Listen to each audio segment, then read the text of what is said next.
Bonsoir. Ce document s'appelle MODU 2.0, stratégie pour une mobilité durable, que nous avons élaboré lors de la dernière législature. Ici, vous voyez le plan national mobilité 2035. Ce n'est pas la continuité de ce premier document. Ce document-ci, ce PNM, c'est la mise en œuvre pratique du MODU, stratégie pour une mobilité durable. Quand nous avons élaboré ce document, nous avons mis en place la théorie, nous avons défini des changements de paradigme et dans ce nouveau document, vous verrez ce que cela signifie pour la mise en œuvre, pour différents secteurs, pour différentes régions, pour des villes. Dans ce document que vous pouvez vous servir, je pense que le document n'existe qu'en une langue, Christophe, mais il sera également publié en allemand et en anglais pour ceux qui préfèrent ces langues-là. Dans les 2 prochaines semaines, le document sera disponible dans ces 2 langues-là. Et bien sûr, vous pouvez télécharger ce document sur le site web du ministère. Dans ce PNM, vous trouverez un grand nombre de détails pour savoir ce qui va se passer, ce qui devra se passer ces 12, 13, 14 années dans votre région.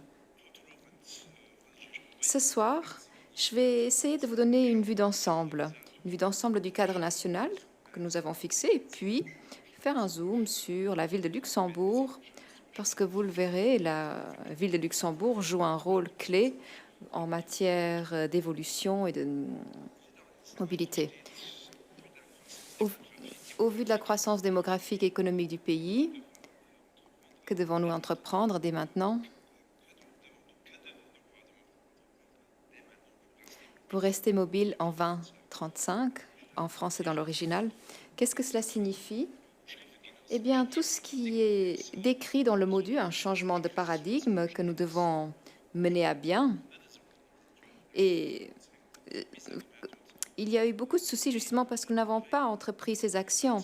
Eh bien, ces éléments-là, nous souhaitons les mettre en œuvre maintenant pour pouvoir anticiper face aux problèmes et ne pas toujours courir derrière les problèmes et réagir comme c'est encore trop souvent le cas, y compris à l'heure actuelle, mais essayer de voir comment va évoluer le Luxembourg d'ici 2035, quelles sont les probabilités de l'évolution et que devons-nous entreprendre pour que, malgré l'évolution du pays, la mobilité reste garantie, voire soit augmentée et que nous puissions profiter d'une meilleure qualité de vie. Alors, ici, vous voyez quelques chiffres, 4,5%, 3% et 1,5% de croissance. Qu'est-ce que cela signifie? Nous avons vu quelles étaient les projections du Statec, donc la croissance économique au Luxembourg, au cours des 10-15 prochaines années. En effet, nous avons lancé ce travail en 2017 et l'équipe planche sur ce dossier depuis plusieurs années déjà. Des scénarios ont été développés, des scénarios concernant la croissance économique. Et ici, nous sommes fondés sur une croissance moyenne, une croissance de 3% du PIB, ici 2035. Pourquoi 3%? Nous avons simplement examiner les chiffres du Statec et vous pouvez donc ici voir cette trajectoire de 3%. Ce n'est pas exagéré. Si vous regardez ces dernières années, nous étions même un peu au-dessus. Vous pouvez vous dire 3%, peut-être que les choses ne vont pas évoluer en ce sens. Peut-être que ce sera moins, peut-être que ce sera même plus. Oui, nous en avons tenu compte. Vous voyez donc ici 4,5%. Imaginons que la croissance économique soit de 4,5% au lieu de 3%. Quelle en serait la conséquence? Eh bien, tout simplement, tout ce que nous allons vous montrer ce soir devra être réalisé plus rapidement si la croissance s'avérait plus forte. Si maintenant la croissance économique n'était que de 1,5% au lieu de 3%, ce ne serait pas une mauvaise chose parce qu'à ce moment-là, nous aurions un peu plus de temps pour mener à bien tous ces projets. Ce qui est important ici, c'est que nous partons d'une projection que nous pouvons adapter nos plans selon l'évolution, ou plutôt la vitesse d'évolution du pays. Et puis, nous avons également étudié la situation. Il ne s'agissait pas non plus de réinventer la roue. Si vous regardez cette carte, vous voyez le pôle sud, la ville de Luxembourg avec les communes adjacentes et la Nordstadt. De par le passé, cela a déjà été repris dans des études. En tout cas, nous avons travaillé avec deux bureaux, un bureau luxembourgeois et un grand bureau étranger. Pourquoi cette configuration? Eh bien, le bureau luxembourgeois connaît bien le terrain et le bureau étranger a une perspective nouvelle, une vue extérieure, ce qui peut être utile pour développer des scénarios. Et pour élaborer ce plan, nous avons pu mettre en œuvre une excellente coopération entre toutes les administrations qui sont responsables de la mobilité. Nouvelle équipe au sein du ministère, dirigée par Christophe Reuter. Nous avons entre-temps toute une unité de planification. La plupart de ses collaborateurs sont présents. L'administration des ponts et chaussées, le directeur de l'administration des ponts et chaussées est présent, les CFL, Luxtram, la nouvelle administration des transports publics. Ce sont de grandes administrations qui existaient auparavant également, à l'exception de la nouvelle cellule au ministère, mais qui auparavant travaillaient un petit peu en silo, de manière séparée. Et ici, nous avons vraiment réussi à faire un tout. Et le résultat est formidable, je pense. Et par rapport à ce qui existait comme idée auparavant, ici vous voyez quelques corrections, donc la ville de Luxembourg avec la ceinture suburbaine, sud, la Nordstadt, les différents pôles, mais vous voyez également d'autres surfaces. La ceinture suburbaine de la ville de Luxembourg, j'y reviendrai un peu plus tard, et puis des zones rurales au centre et à l'ouest, mais également au nord, surtout au nord. Et il est évident que ces éléments-là doivent être pris en considération différemment que les grandes agglomérations. Et vous voyez, bien sûr, les régions transfrontalières, la Belgique, l'Allemagne, la France. Donc, nous avons procédé à une analyse étendue et examiné toutes les différentes composantes. Et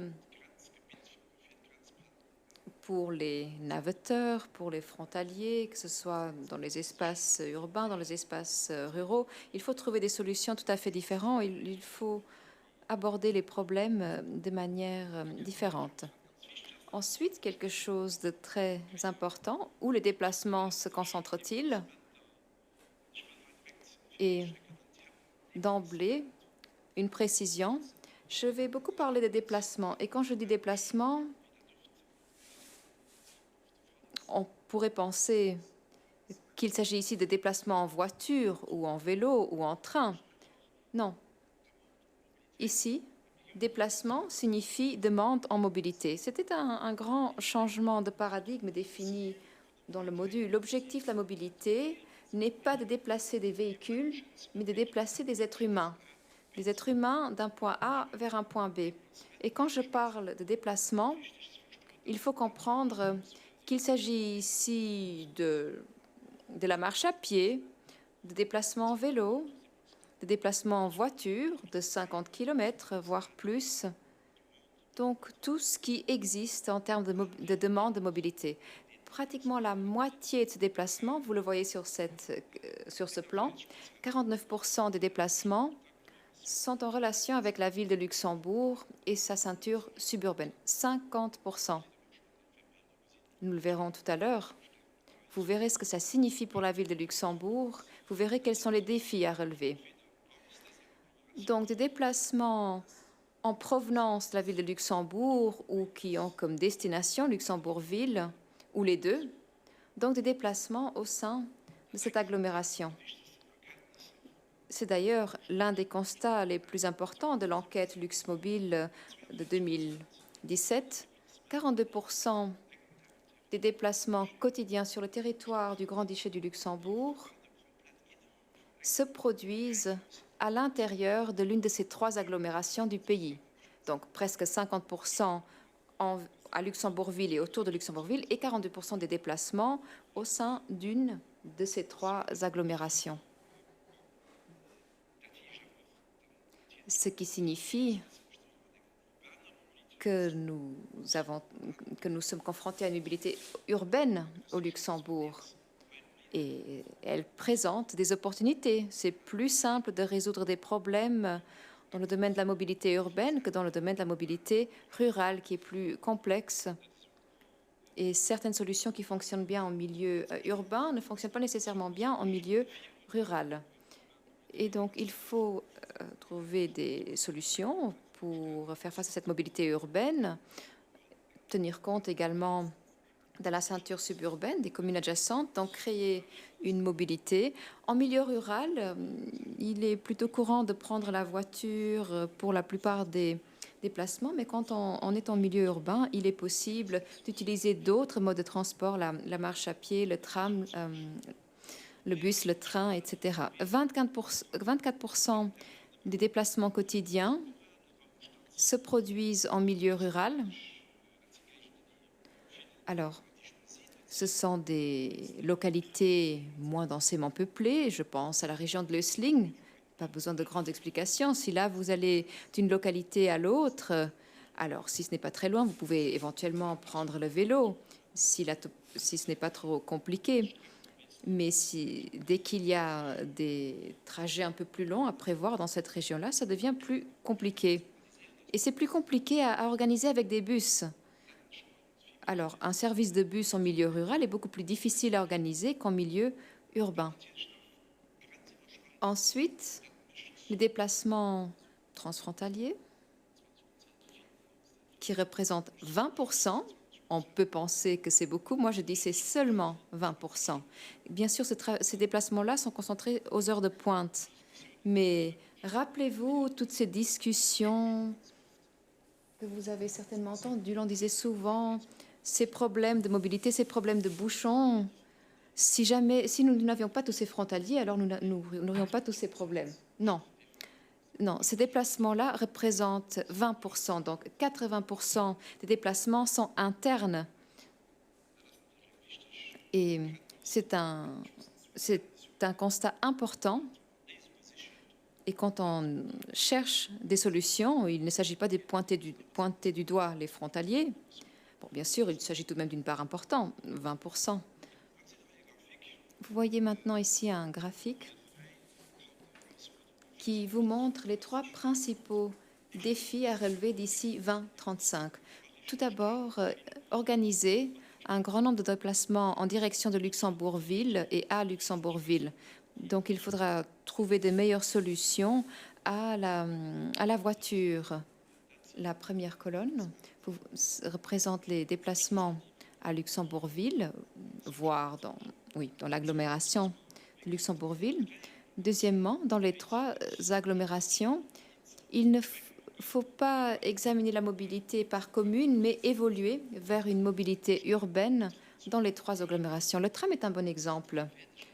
Quand le tram sera achevé, il s'agit en fait d'une nouvelle offre de mobilité qui est concentrée à Luxembourg-Ville pour l'instant. Et certains ont dit que le tram n'avait pas été construit pour les habitants de Luxembourg-Ville qui n'en auraient pas eu besoin. Mais regardez ici ce graphique. Il s'agit ici des déplacements internes à la ville de Luxembourg. Entre-temps, 72 000 personnes prennent le tram tous les jours et le tracé n'est pas achevé, donc de Luxexpo jusqu'à la gare à l'heure actuelle. Donc, L'offre de mobilité doit être pensée au-delà de la ville de Luxembourg.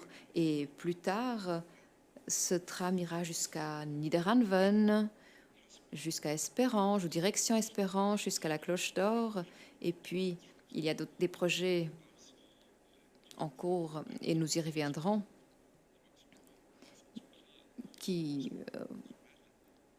permettront d'utiliser ce mode de transport au maximum. Et il est important que les communes travaillent main dans la main, sinon nous n'arriverons pas à résoudre les problèmes. La ville de Luxembourg, toute seule, sans s'intéresser à ce qui se passe à Bertrange, Strassen ou Espérange, ça n'a pas beaucoup de sens. Parce qu'à ce moment-là, la ville de Luxembourg n'arrivera pas à résoudre ces problèmes. Et même chose pour les communes voisines, sans la ville de Luxembourg, elles n'y arriveront pas non plus. Il faut vraiment que ce soit un tout. Troisièmement, en milieu rural, il faut faire attention où l'on place des éléments. Il faut éviter des placements inutiles.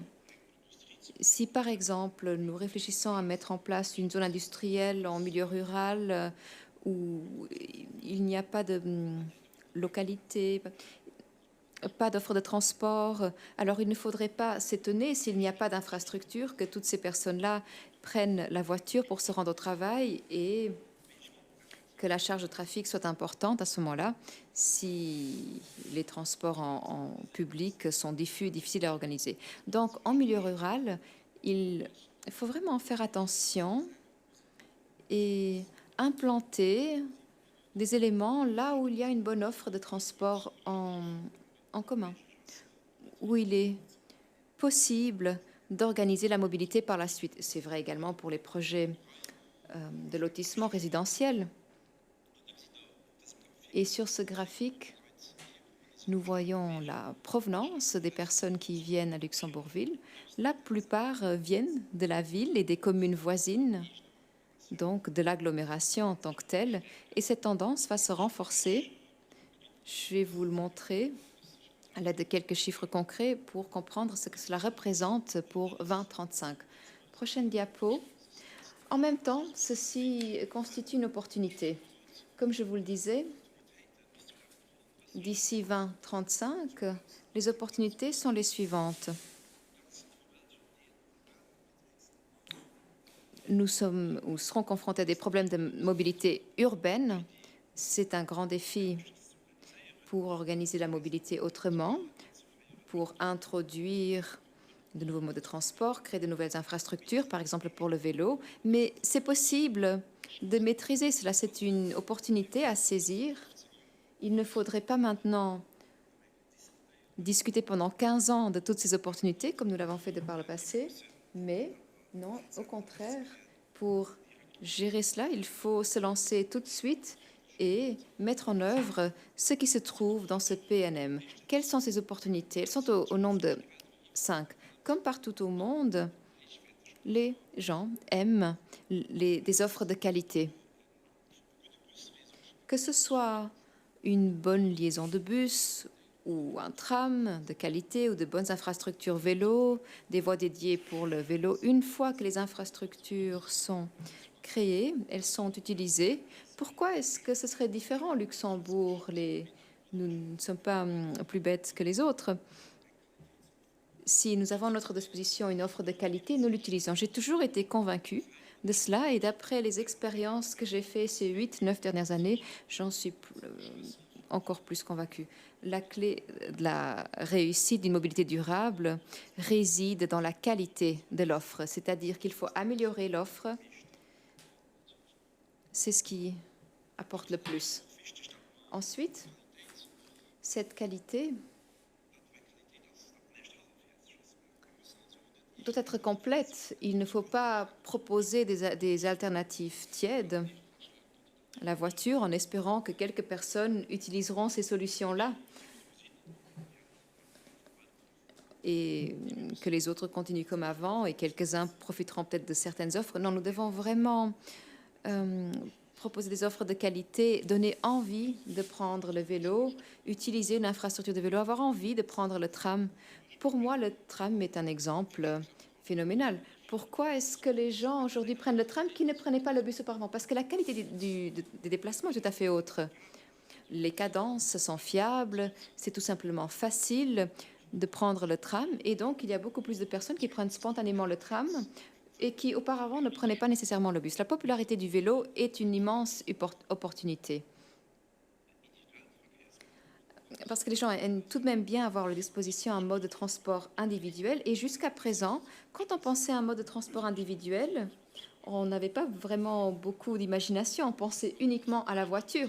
Bien sûr que la voiture est un mode de transport individuel, mais il y en a d'autres également. Et surtout, il y en a un, le vélo, qui, en milieu urbain, est extrêmement efficace et qui permet de parcourir des distances de moins de 5 km. Cela représente d'ailleurs 40% des déplacements. Donc ce sont des distances qui se parcourent merveilleusement bien à vélo, où encore une fois, ce mode de transport est un avantage. Et puis, grâce au Pédélec, le vélo à assistance électrique, on peut prendre le vélo quel que soit l'âge. Moi aussi, je me suis procuré un Pédélec. Je peux même me déplacer jusqu'à Clausen, faire la montée de Clausen en costume, sans arriver tout essoufflé et en sueur. Donc, il y a toute une renaissance du vélo et des possibilités grâce au Pédélec. Ensuite, les capacités des transports en commun seront étendues d'ici 2035. Des projets sont prévus qui permettront d'accroître la qualité et la quantité. Ensuite, le covoiturage. Il ne faut pas faire du covoiturage par idéalisme. C'est une illusion. Ça ne fonctionnerait pas. Ça ne nous amènerait pas très loin. Non, le covoiturage n'a du sens que si je sais qu'en étant à 3 ou 4 dans une voiture, que je peux dépasser d'autres voitures. Donc, il faut créer des infrastructures qui donnent un avantage au covoiturage. Et là, je pense aux autoroutes transfrontalières. Une voie peut être réservée au bus et au covoiturage pour créer vraiment une incitation pour que les gens soient amenés à faire du covoiturage. Et ensuite, la solution la moins chère et qui peut être tout de suite mise en œuvre par les communes, c'est la gestion des espaces de stationnement. Et je ne pense pas uniquement au système de parking relais, c'est excellent, c'est très bien, mais quand je pense à la gestion du stationnement, il s'agit de voir quels sont les besoins, comment regrouper le stationnement, quelles sont les conséquences pour la voirie. Et dans ce PNM, vous voyez déjà un certain nombre d'explications des problématiques de base. Nous sommes en train de plancher sur une étude approfondie qui sera finie d'ici la fin de l'année. Nous allons définir un cadre pour la gestion du stationnement qui relève de la compétence des communes. Nous voulons créer un cadre national pour que les communes sachent comment gérer le stationnement et cela peut avoir des résultats importants en termes de mobilité. Et puis, je l'ai déjà dit, la moitié de nos déplacements sont inférieurs à 5 km. Nous prenons encore trop souvent la voiture, nous tous, moi aussi, parfois cela m'arrive de prendre la voiture pour une courte distance. Bon, aujourd'hui, j'ai pris le vélo, il fait beau, c'était facile, je suis venue du Kirchberg, cela se prêtait. Bien, mais de manière générale, nous avons encore beaucoup de déplacements de moins de 5 km que nous effectuons en voiture et le vélo est une solution qui conviendrait parfaitement. Donc là, il y a encore un potentiel à saisir. Ensuite, vous allez maintenant voir quelques chiffres sur l'évolution du trafic en ville et dans le pays. Nous avons fait des calculs et nous avons pris pour base les données de 2017. Tout d'abord, nous nous sommes intéressés jusqu'à l'horizon 2025 et puis au-delà. Et avec ces données représentatives qui proviennent de notre enquête Luxe Mobile, nous avons pu calculer de manière assez précise comment le comportement en termes de mobilité devrait changer pour que d'ici 2035, nous ne soyons pas simplement mobiles et dans les embouteillages, mais pour que la mobilité devienne beaucoup plus agréable. Et même s'il y aura une forte augmentation de la demande de mobilité, pour que nous puissions avoir une mobilité agréable. Ces objectifs sont ambitieux, sont réalistes, sont réalisables. Je vais vous parler de quelques projets qui y contribueront, mais pour résumer, qu'est-ce que cela signifie pour tout un chacun? Eh bien, l'on pourrait dire plus un trajet est court et urbain, ou plus les déplacements sont courts et en milieu urbain, moins il faudrait prendre la voiture à l'avenir. La tâche de l'État et des communes est de créer des solutions attrayantes. Est-ce révolutionnaire? Non, pas du tout. C'est en fait un constat tout à fait banal. Or, c'est ce qui caractérise ces villes dans lesquelles nous aimons aller en vacances. Nous trouvons qu'il est agréable d'y séjourner. Et vous voyez ici que d'ici 2035, il y aura donc 40% de déplacements en plus.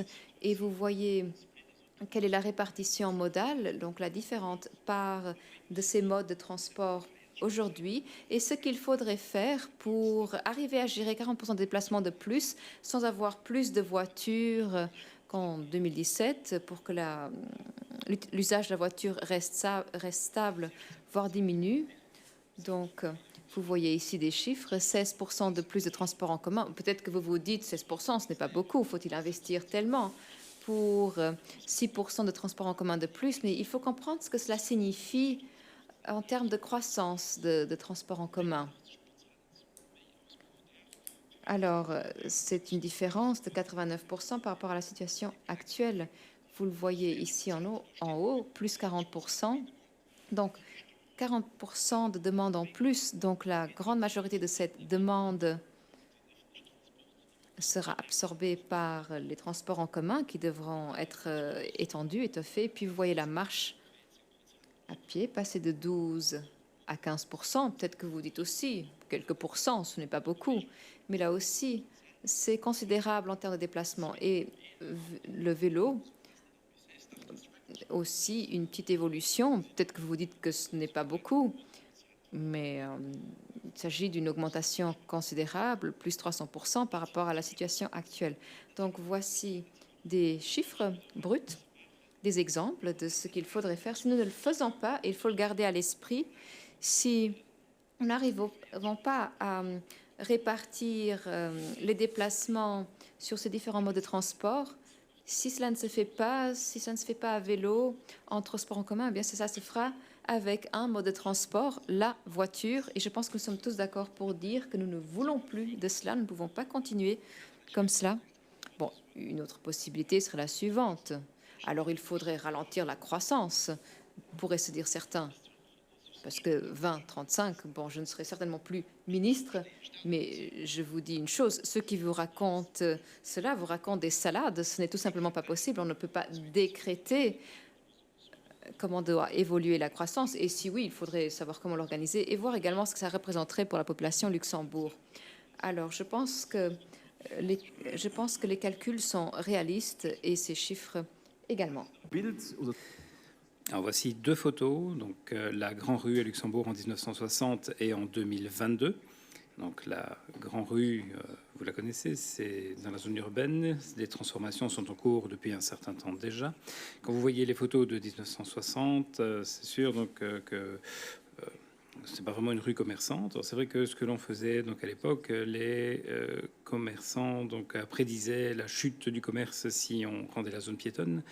Aujourd'hui, on se rend bien compte qu'en fait, il faut réfléchir de façon totalement différente. Et la difficulté, ce n'est pas de transformer une rue. La difficulté, c'est de planifier, de visualiser en fait la façon dont ça va se faire.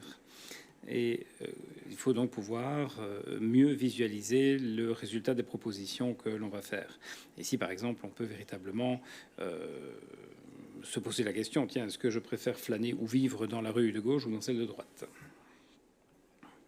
Dans l'agglomération, donc, nous avons à peu près 1 million donc, de déplacements en 2017. On va passer donc à 1,4 million donc, en 2035. On passe d'1 million à 1 400 000, 400 000 déplacements plus d'ici 2035. C'est un chiffre énorme. Alors comment faut-il réorganiser la ville? Eh bien, il va falloir changer beaucoup de choses pour que la ville, la capitale et dans la périphérie également, donc il soit encore, la qualité de vie soit encore garantie. Et c'est sûr qu'on ne peut pas augmenter le nombre de voitures, donc il faut que les déplacements en transport public puissent doubler, donc passer, donc doubler le nombre de déplacements. Pour que les gens donc, aient la possibilité de se déplacer. Le vélo également donc, est nécessaire. Il ne faut pas forcer les gens, bien sûr, mais il faut que les gens, spontanément, donc, aient envie de passer au vélo et de se déplacer donc, en ville. Il faut que l'attractivité de la marche à pied également soit augmentée. On a besoin donc, de 70% de déplacements à pied en plus. C'est vrai que marcher en ville, ce n'est évidemment pas agréable si les trottoirs ne sont pas en bonne qualité, si l'urbanisme n'est pas intéressant, qu'on n'a pas envie d'aller à pied parce qu'on s'ennuie tout simplement.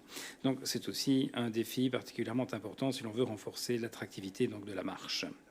Et on constate également que ce n'est pas uniquement valable pour la ville de Luxembourg, mais également pour toutes les communes de périphérie, Bertrange, Esperange, etc. Alors bien sûr, il existe différents réseaux de transport. Nous avons donc le réseau routier. Il y a donc de nouvelles classifications des infrastructures. Une infrastructure de mobilité, aujourd'hui, est plutôt considérée comme un corridor multimodal. Anciennement, donc une voirie, une rue. Dans l'esprit des gens, une rue, c'était pour les voitures. Voilà. Et donc, on construisait également des petits trottoirs ou des passages pour les piétons, pour que les piétons puissent se déplacer également. Mais la rue, elle était l'apanage de la voiture. Et donc, pour organiser la mobilité, il faut pouvoir y inclure toutes les formes de mobilité. Donc, il faut y mettre des pistes pour les autobus, des pistes cyclables, éventuellement des voies de tram, pourquoi pas. Donc, il faut en fait une approche multimodale de la voirie. Et ce n'est pas un seul mode de transport qui va résoudre le problème. Le tram tout seul ne peut pas résoudre le problème. La voiture, ça fait longtemps qu'elle ne résout plus le problème. Donc il faut en fait une interaction de tous les modes de transport. La voiture y participe également. On investit également d'ailleurs dans le réseau routier. Vous le savez, la voiture donc, est en fait un élément de cette chaîne de mobilité. Ça, il faut bien le comprendre. Et si l'on veut également donc, augmenter l'offre de transport public pour se rendre en ville, il faut le développer dans les zones rurales, mais également dans l'agglomération, de manière à ce que les liaisons soient les plus directes possibles et qu'il y ait au maximum donc une correspondance. Parce qu'en fait, quand on organise quelque chose en termes de transport public et qu'il faut en fait passer son temps à attendre des correspondances, les gens sont découragés, ne veulent pas utiliser donc utiliser le transport public. Et donc, une correspondance n'est pas un problème si c'est bien conçu. Il faut également donc faire en sorte aussi que les gens aient la possibilité de pouvoir se rendre dans les gares à vélo ou à pied. 60% de la population donc, habite à l'extérieur de la ville, mais ne se trouve qu'à 5 à 10 minutes de la gare. Donc, en fait, le dernier kilomètre, en quelque sorte, pourrait être parcouru par le vélo. Vous avez ici donc une petite représentation de Mersch. Donc, ville qui est relativement centrale. Vous avez donc là une offre très intéressante, bus, train, vous avez les parkings relais. C'est une commune typique donc, où en fait personne n'habite à plus de 10 minutes d'une possibilité d'accès au transport public. Et donc il faut également que les communes aussi construisent des pistes cyclables, notamment pour pouvoir donc compléter cette offre. En agglomération, cela veut dire également donc qu'une ligne de train ou une ligne RGTR doit être rendue plus attrayante pour qu'il y ait donc 1, 2, 3 pôles d'échange dans les différentes parties de la ville. Je donnerai quelques exemples tout à l'heure pour illustrer cela. Ici, donc à Luxembourg, donc il est possible de pouvoir sortir de la ville donc, et trouver un pôle d'échange pour pouvoir changer de mode de transport. Et donc, il faut pouvoir disposer donc, pour renforcer l'attractivité du transport public. Alors nous arrivons donc aux différents systèmes de transport, différents modes de transport. Donc le train. Alors il y a des projets très intéressants et nous sommes le pays en Europe qui investit le plus dans le développement donc, du train. Le plan de restructuration donc, des chemins de fer donne quelques idées. Vous en avez 3 ici dans la brochure que vous allez retrouver, mais il y en a 14 au total. Donc les 11 autres sont en cours, sont peut-être connus. Ici, vous avez donc Differdange, par exemple. Je ne vais pas en parler longtemps puisque nous sommes ici dans la capitale, mais Differdange, par exemple, avec un triangle ferroviaire qui lui permet d'arriver donc directement à Bacharach, permet donc d'économiser 15 à 20 minutes sur le transport. C'est énorme. Donc, quand vous allez, donc avant, il fallait passer de Differdange à Pétange et puis ensuite monter en ville en passant par Esch et Bettembourg. C'était pas du tout attractif. Deuxième chose, et ça c'est important pour Luxembourg, la ville de Luxembourg, donc à la gare centrale, la gare du Pfaffenthal également. Il y en a une troisième qui est en partie prête, c'est la gare d'Ovald. Elle est en cours de finition, donc 3 grandes gares. Et il va y en avoir donc une quatrième, et ce sera donc la nouvelle gare d'Ollerich. Alors pourquoi une gare d'Ollerich? C'est vrai qu'il y en a déjà une, mais elle n'est pas bien disposée, donc on voudrait la déplacer donc, vers le pont de la route d'Esch. Et donc, la gare d'Ulrich permettra donc d'avoir également donc des gens qui viennent de Kleinbettingen, de Pétange également, donc aussi bien du sud et de l'ouest. Donc, les gens auraient la possibilité d'obtenir ainsi de bonnes connexions. Et à la gare d'Ulrich, la nouvelle gare d'Ulrich, donc il y aura également donc un pôle d'échange comme à Ovald et au Pfaffenthal avec le tram également. Donc, il sera possible d'aller donc soit à la Cloche d'Or, soit à un autre endroit, donc un autre lieu de la ville. On fait tout aujourd'hui pour faire en sorte que les gens qui arrivent de l'extérieur puissent se déplacer donc directement en ville et qu'ils aient la possibilité de passer directement du train à un autre mode de transport. Vous avez donc les 3 chiffres là, 1, 2 et 3. Ce sont donc les 3 grands arrêts, ces 3 grandes gares. Il y a également donc une offre de parking relais. Et ça, on en parlera donc dans quelques instants. Ce sera dans la partie sud-ouest de la ville. Et dans le réseau routier, on est également donc occupé à construire toute une série d'infrastructures aussi, ce qui est important de constater. Pour en rester donc au réseau de chemin de fer, on va faire un petit zoom. Donc ici sur la ville de Luxembourg, donc vous voyez les 4 grandes barres en jaune. Donc ce sont les gares. Et vous voyez également donc, quelles sont les possibilités de transport donc, directement au départ de ces gares vers les différentes régions, donc avec les différentes lignes qui vous permettent d'arriver donc en ville sans avoir pour autant à prendre la voiture.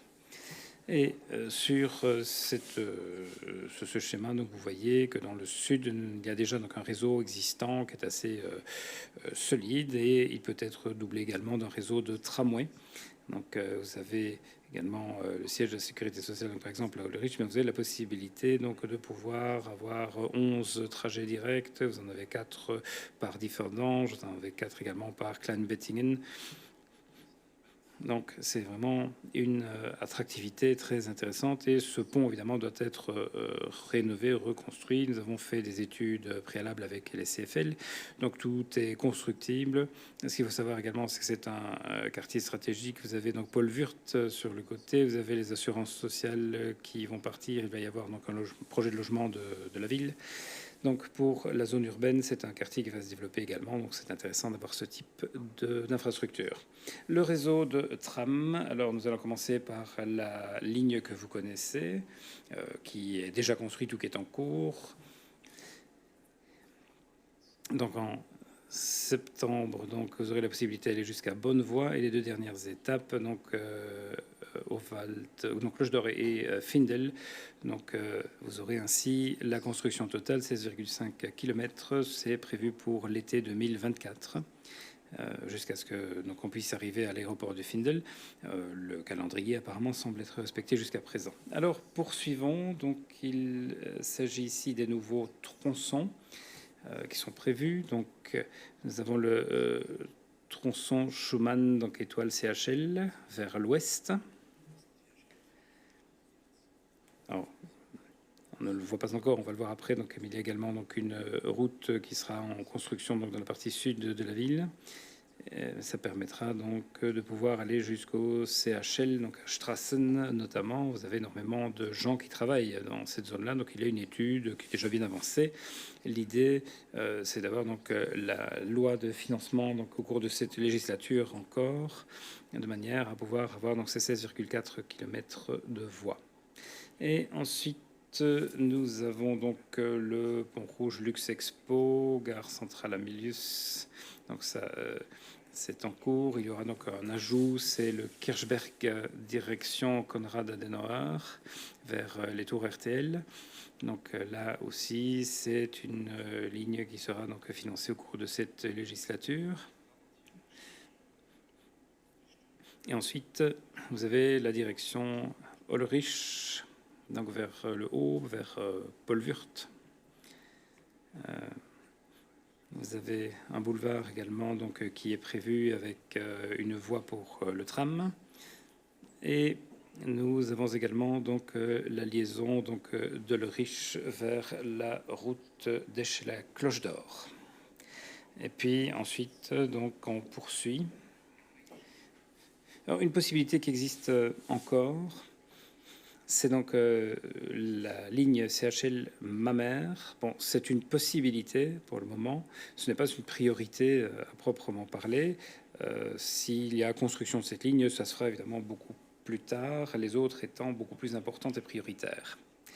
Alors, le réseau de parking, qui est associé également donc au tram. Nous avons actuellement donc Park and Ride à Luxe Expo. Nous en avons également donc à la Cloche d'Or en cours de construction. Nous avons évidemment Bouillon qui va être déplacé. Donc vous voyez qu'il va se retrouver beaucoup plus vers l'échangeur de l'autoroute. Il y aura également donc un nouvel échangeur qui va être construit. Donc le réseau de l'autoroute va être modifié. Et en haut, vous avez donc Park and Ride West. C'est donc un parking relais qui va être ajouté pour tout le trafic, toute la circulation, donc venant de l'ouest. C'est un boulevard de Merle et un boulevard de Cessanges. Donc ce sont les deux boulevards qui sont en cours de transformation, donc où le tram va circuler. Et vous avez également les autres PR donc, qui sont directement donc, connectés au réseau de tram. Vous en avez également donc au Findel. Donc vous en aurez 1, 2, 3, 4, 5, 6, en fait 6 grands centres de stationnement directement connectés donc au pôle d'échange du réseau de tram pour pouvoir accueillir tous les gens qui viennent de l'extérieur. Ensuite, sur le territoire de la ville, nous avons en fait 4 grandes destinations, donc le Kirchberg, nous avons le centre et la gare, nous avons le banc de Gasperich et la Cloche d'Or, et le futur quartier boulevard de Merle, donc à gauche de la ville, à l'ouest de la ville, donc vers le CHL. Et avec ce concept que nous vous présentons, avec les différentes surfaces en couleur, ce sont donc les grandes zones d'attractivité qui sont donc accessibles en tram. Et ça nous permettra d'avoir un réseau qui permettra de venir de l'extérieur et d'entrer en ville, mais également d'aller vers l'extérieur de façon optimale. Le réseau de bus, l'objectif, vous savez que le RGTR joue un rôle important dans le transport donc à l'extérieur de la ville. Quand vous voyez donc les différents tracés, ce sont des lignes de bus, hein, ce ne sont pas donc des réseaux routiers à proprement parler. Donc, vous voyez l'évolution du réseau RGTR d'ici 2035. Vous voyez qu'à l'exception de l'axe Cloche d'Or, qui est une sorte de couloir au niveau de service pour le bus, qui devrait également relier donc, cette partie de la ville au Findel. Donc le centre de la ville également doit être désenclavé. Alors, pour le bus, il y a 2 choses à savoir.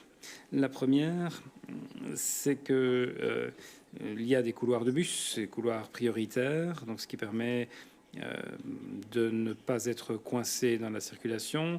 Il faut aussi faire en sorte que les gens aient la possibilité de ne pas devoir prendre une correspondance. Et donc, ça permet de désenclaver également la ceinture de la ville de Luxembourg. Nous avons donc une mauvaise répartition modale en fait, sur Bertrange, Esperange, etc. Donc, il y a énormément de gens qui recourent à la voiture et c'est dû au fait que le réseau de bus n'est pas organisé de façon optimale actuellement. Alors, nous avons deux dessertes, en faisant la différence entre deux dessertes, donc entre la région et l'agglomération. Et sur ce plan, vous le voyez également, donc toujours le RGTR, donc qui vient de la région, des régions extérieures vers la ville, avec des pôles d'échange dans l'agglomération. Et vous avez également ces connexions donc, entre les communes périphériques et la ville de Luxembourg. Vous allez le voir sur le transparent suivant également. Donc vous allez voir comment le bus va être organisé. Une fois que le réseau de tram sera donc complet avec toutes les extensions qu'il va connaître, il y aura également donc des lignes RGTR qui auront donc leur terminus, qui verront leur terminus sortir du centre de la ville, ce qui permettra de pouvoir rendre les destinations donc de la ville plus intéressantes. Et donc il y aura deux pôles d'échange. Aujourd'hui, on se concentre sur un, mais ce n'est pas réaliste. On peut donner énormément d'exemples, évidemment, de ce fait, qui était ce fait.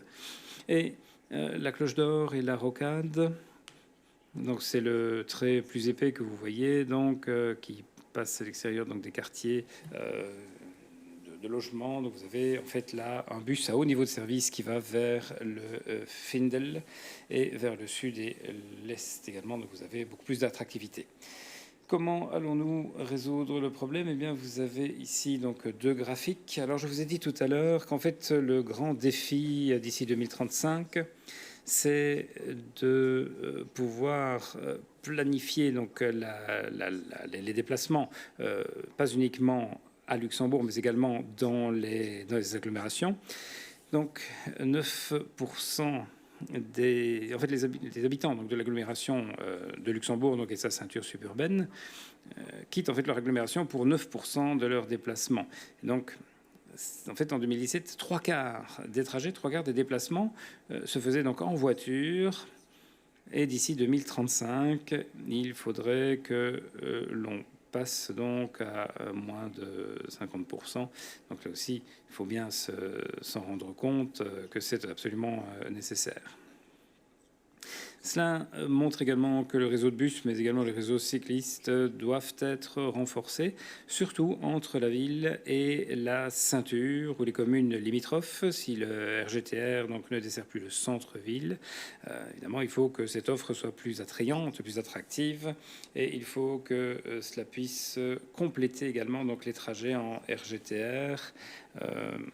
Vous arrivez par exemple en bus, vous n'avez quasiment personne, donc ensuite vous devez vous déplacer jusqu'à un pôle d'échange, etc. Donc tout ça doit être évité. Vous voyez dans cette ceinture suburbaine, donc la partie en pointillé orange. Vous avez ici donc les lignes en pointillé, donc qui sont les lignes RGTR et qui proviennent donc des destinations suburbaines. Là, vous avez donc un pôle d'échange avec un changement vers la meilleure solution. La meilleure solution, donc en quoi consiste-t-elle? Eh bien, c'est de faire en sorte que l'on puisse étendre les lignes urbaines vers les communes suburbaines. Donc on a une excellente collaboration avec la ville de Luxembourg en matière de services de coordination. Donc vous avez en fait un service coordonné, qui est financé par la ville. Et il faut faire en sorte que ce service coordonné soit utilisé pour pouvoir desservir également les communes suburbaines. Ça se fait déjà, mais ça doit se faire de façon beaucoup plus conséquente encore. Je pense à Strassen, par exemple, direction ouest. Mais vous avez donc tous les symboles en blanc, les petits points en blanc donc dans la ville de Luxembourg.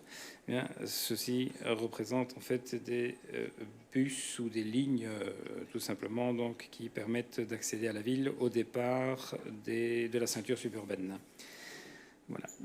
Et donc cela doit être organisé avec la ville. Alors les piétons, je l'ai dit, donc ils jouent un rôle particulièrement important. Et c'est vrai que nous nous déplaçons quand même assez régulièrement à pied, mais si l'infrastructure n'est pas de bonne qualité, évidemment c'est moins attrayant. Donc voici comment on voudrait rendre les trottoirs à l'avenir. Donc c'est le cas dans beaucoup d'endroits du pays. Donc, il y a des trottoirs, il y a des bordures, il faut marcher en zigzag, etc. Donc, ici, ça permettrait de pouvoir avoir notamment des trottoirs traversants. C'est un nouveau concept donc, qui est mis en œuvre déjà dans certaines communes. Les communes sont d'ailleurs en faveur de ce système. Donc, vous voyez comment ça fonctionne. Vous avez également donc, les zones 30.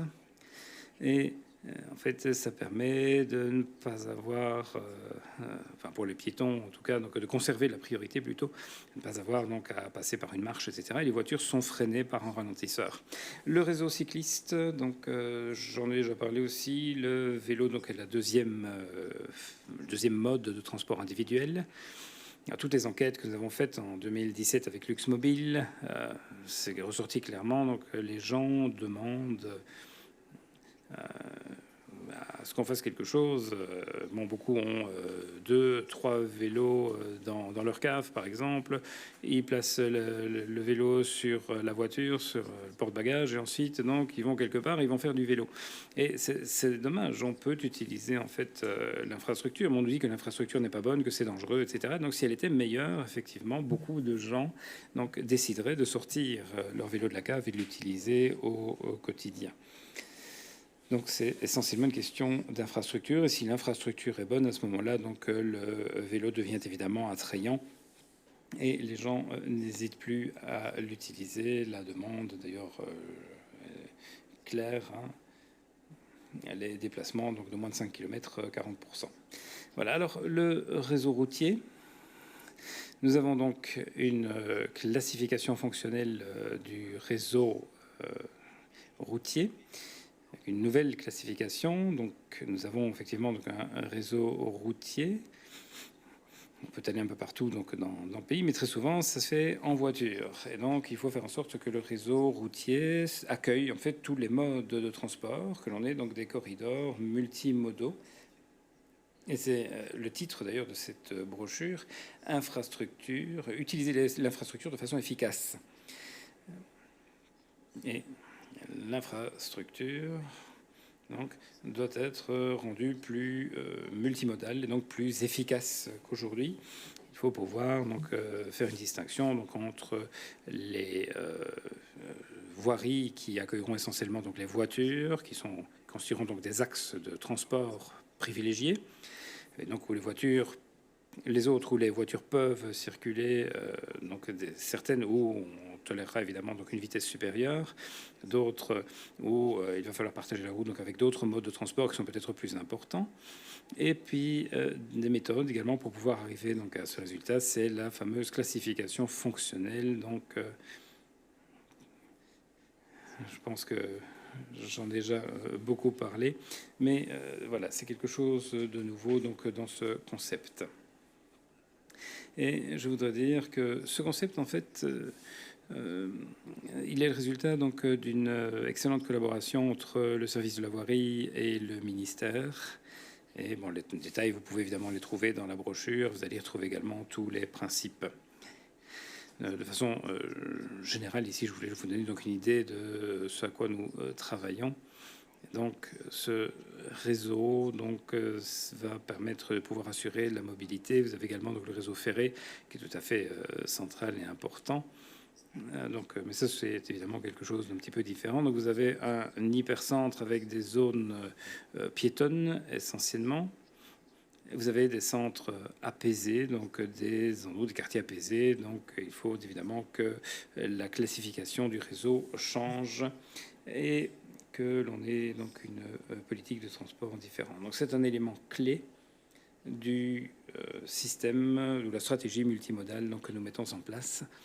Et en fait, le fait que l'État fasse son travail et qu'il gère également donc, toute cette circulation, que l'on puisse également donc, étendre le réseau routier, etc. Cela donne donc une possibilité aux communes aussi de pouvoir vraiment donc, bénéficier d'une accalmie donc, du trafic routier. Alors, bien sûr, donc, il faut aussi pouvoir se déplacer en voiture. Donc c'est vrai que si l'hypercentre donc est relativement calme, je dirais, sans trop de voitures. Bon, c'est très bien, mais il y a des gens qui y habitent également, qui se déplacent aussi.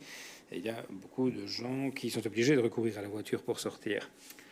Donc, peut-être... enfin, aujourd'hui, le réseau est encore fait pour que l'on ait directement donc,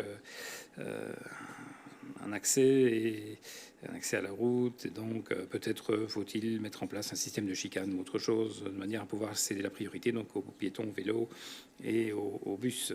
Et il faut vraiment donc, pouvoir contourner en fait, ces quartiers donc, apaisés.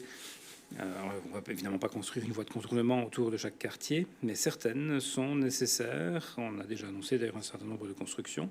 Et il s'agit essentiellement donc de pouvoir, en fait, non pas supprimer complètement la circulation automobile, mais en tout cas la transformer par rapport à ce qui se fait aujourd'hui. Et on ne peut pas tout supprimer, évidemment, c'est pas possible. Mais si on agit donc comme c'est expliqué dans cette brochure, nous aurons une situation tout à fait viable. Et donc, quand vous avez une circulation de transit, bien, vous avez la possibilité d'utiliser les autres voiries de manière beaucoup plus urbaine. Donc, ce n'est plus, on n'a plus besoin donc d'autant de voitures. Les voitures contournent la localité, le quartier. Et la traversée donc, se fait en sachant que d'autres modes de transport ou d'autres possibilités de déplacement existent et sont peut-être prioritaires. Et donc, ça permet de pouvoir renforcer l'attractivité de ces quartiers par des parkings notamment. Et ce sont donc des quartiers qui pourront ainsi être apaisés. Concernant donc le vélo, si l'on veut en faire le deuxième moyen de transport individuel, bien, il faut que l'on ait donc la possibilité de partir de chez soi pour arriver jusqu'au travail, etc. Et cela doit se faire sur un réseau de qualité.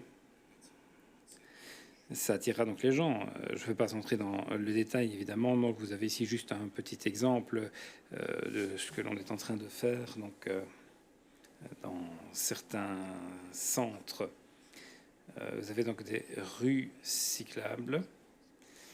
Et en fait, c'est à l'extérieur donc des agglomérations. Donc, ce sont bon, ça se fait beaucoup aux Pays-Bas, notamment. Vous voyez donc ici à gauche, vous avez donc des pistes cyclistes en fait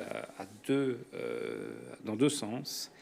Et les voitures en fait ne peuvent circuler que dans une direction. Donc, bon, évidemment, ce sont des zones qui sont limitées donc à 50 km/h, ce qui permet donc aux cyclistes de circuler en toute sécurité. Bon, ça se fait énormément donc aux Pays-Bas, mais il y a d'autres instruments qui peuvent être mis en œuvre pour pouvoir améliorer donc ces pistes cyclables.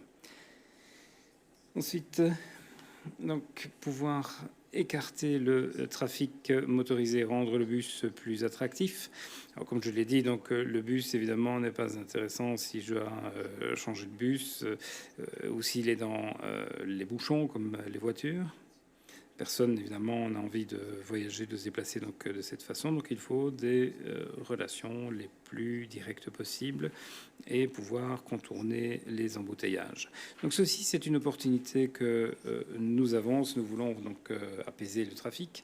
Alors, concernant maintenant donc la ville de Luxembourg et la ceinture suburbaine, alors il s'agit pas uniquement donc du réseau de la ville, mais du réseau donc autour de la ville. Vous voyez comment il va fonctionner donc à l'avenir. Et vous avez donc un certain nombre de chiffres. Donc c'est expliqué. Ce sont en fait de nouveaux projets routiers, des voiries que l'on veut construire pour faire en sorte que ce qui se trouve donc au centre, vous avez donc tous les traits donc en rouge qui vont donc vers la ville, eh bien en fait ne soient plus donc des autoroutes urbaines et donc en gris foncé ou en gris clair. Ce sont en fait les zones où la ville de Luxembourg donc a la possibilité donc de pouvoir gérer le réseau communal de manière à apaiser donc ces quartiers et les différents projets de construction. Vous les voyez ici. Donc il y en a un que j'aimerais peut-être faire ressortir et vous expliquer un petit peu donc quel est l'objectif. C'est une nouvelle connexion donc entre la nationale 7, vallée de la Z, et la N11, donc la route d'Echternach. Alors, pourquoi? Mais en fait, si vous regardez donc cette image, vous voyez donc toute la partie en rouge, c'est le contournement, donc en rouge foncé, rouge vif. Et en fait, on n'a pas un contournement complet. Donc, c'est évidemment pas intéressant. Donc, si vous voulez essayer de l'emprunter, bon, c'est pas facile. Et puis ensuite, vous avez donc des quartiers résidentiels, etc. Donc, ce ne serait pas réaliste, évidemment, donc de boucler cette boucle. En revanche, il faut voir quelles sont les possibilités, donc et les autres solutions pour quand même boucler ce contournement. Alors, si par exemple là, vous arrivez par la M7 donc du nord de Mersch, donc direction capitale, et que vous voulez donc ressortir vers la Cloche d'Or au sud-ouest de la ville, eh bien aujourd'hui vous êtes obligé donc de passer par la route de Beggen, Rollingergrund, etc. Donc vous êtes obligé donc de transiter par la ville pour finalement donc arriver à la Cloche d'Or, et cela surcharge le trafic ou la circulation donc en ville. Et c'est la raison pour laquelle nous voulons créer donc cette petite liaison. Donc il y a des études préliminaires qui ont été faites par l'administration des routes, système de tranchées couvertes de la N7 vers Waldhaff. Et donc, en passant par Beggen, donc ça permet de passer par l'autoroute, de contourner la ville via donc le contournement et de ressortir à la Cloche d'Or. Et ça permet évidemment donc à la ville de Luxembourg, je pense à la place d'Argent notamment, donc il y a également donc de très beaux projets d'apaisement de la place et de modification. Donc ça permet de pouvoir également donc faire passer les voitures par la route de Beggen et de mieux organiser la circulation. Un autre exemple, le boulevard de Sessanges et le boulevard de Merle. Donc là aussi, voilà donc une autre liaison, une route importante également qui peut donc remplir cette fonction. Et puis vous avez aussi donc le contournement d'Alzingen.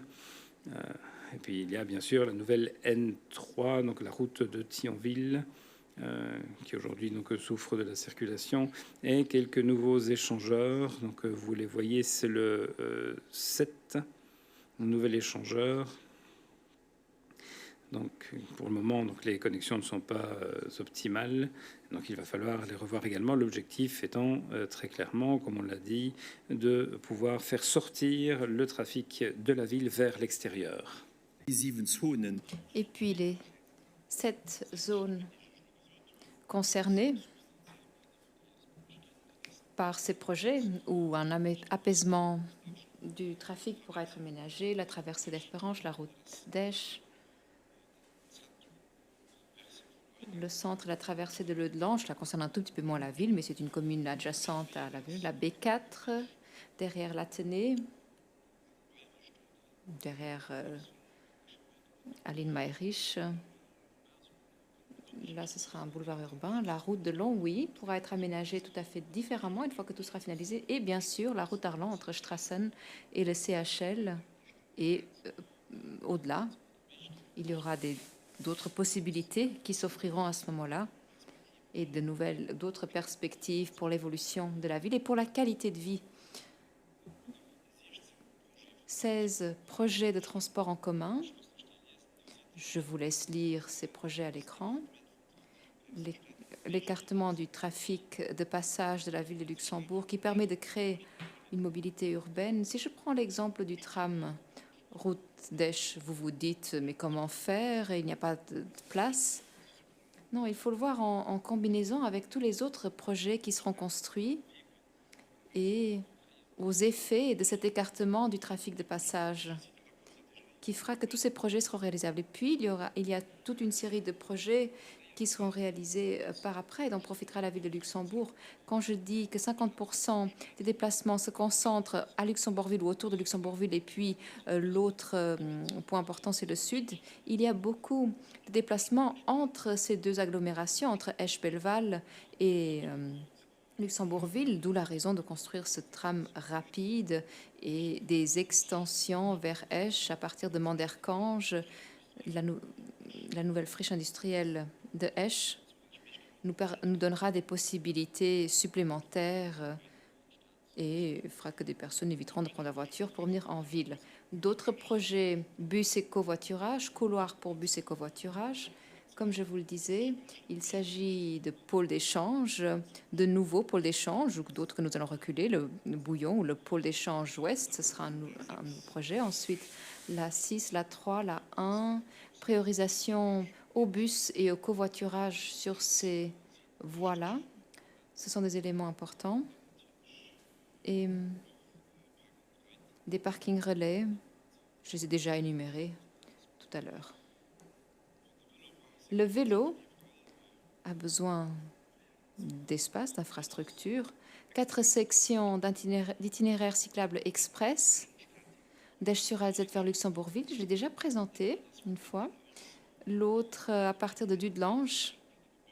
Et cet élément pourra être construit plus rapidement.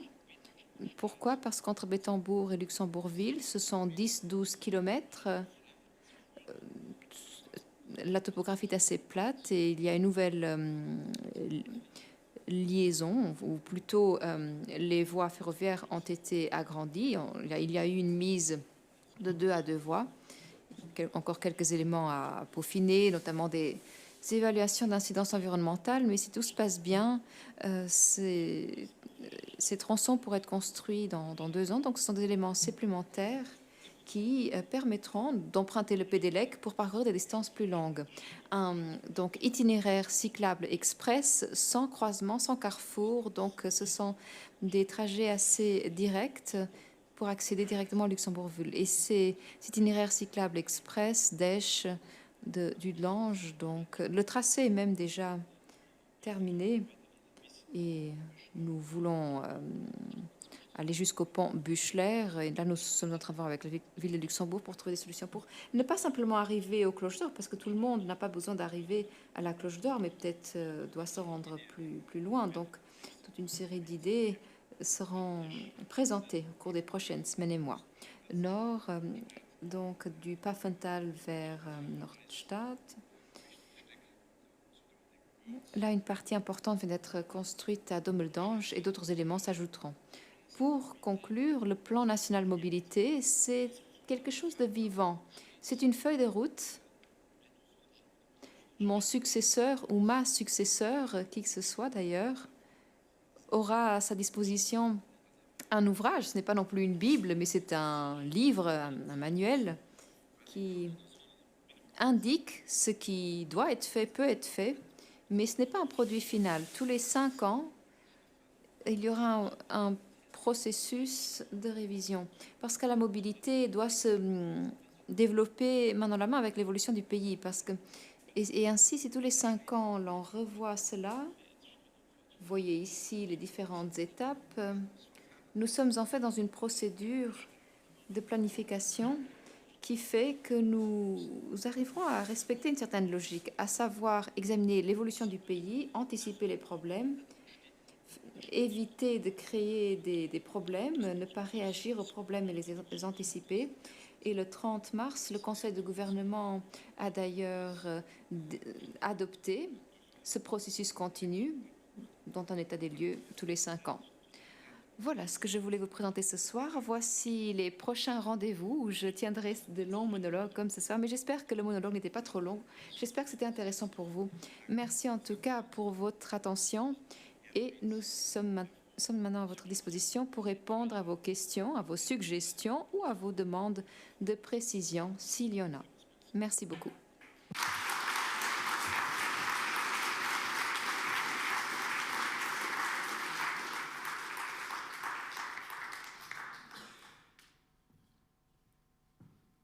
Voilà. J'espère ne pas vous avoir assommé. Ah, 2 personnes demandent la parole. Commençons avec monsieur. Oui. Oui. Est-ce qu'il faut des micros? Oui, pour l'interprétation. Sinon, les interprètes ne vous entendent pas. Vous m'entendez? Oui. Merci infiniment. C'était une présentation excellente. Félicitations. Toutes les personnes qui ont contribué à cet ouvrage, ce graphique, cette présentation, ce n'est pas évident et c'est bien rédigé. Une question et une remarque. Tout d'abord, une question. Pour le parking relais au Bouillon, vous avez dit que vous alliez le déplacer. Est-ce que vous allez le supprimer en partie, totalement, le reconstruire complètement? Deuxième remarque. Je vois qu'au chapitre 5, il y a des infrastructures non, des mesures non, qui n'ont pas trait à des infrastructures en fait. Eh bien, il y a les mesures non infrastructurelles. C'est le chapitre 5 du PNM. Voilà, mesures non infrastructurelles. Oui. Oui, je ne vous entendais pas. Acoustiquement, je n'avais pas saisi. Alors, la première question, le parking relais. Monsieur Vox, c'est aux ingénieurs maintenant. Qu'est-ce qui sera fait concrètement? Est-ce que ce sera supprimé? Est-ce que ce sera reculé? Peut-être que Monsieur Fox pourra y répondre. Deuxième question, pour ce qui est de l'aménagement du territoire. Je ne l'ai pas dit au départ, nous avons beaucoup travaillé avec le département d'aménagement du territoire.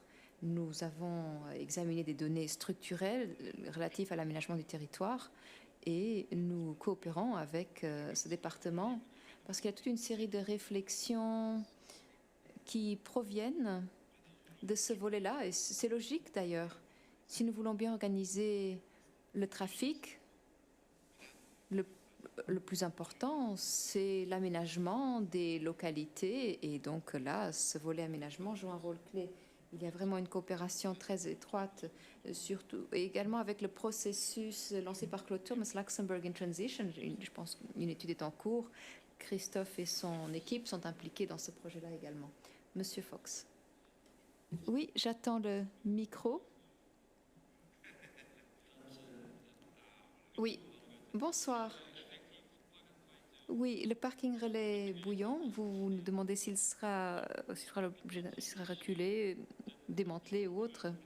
En fait, le site du parking relais Bouillon sera déplacé là où le boulevard de Séchange et de Merle se croisent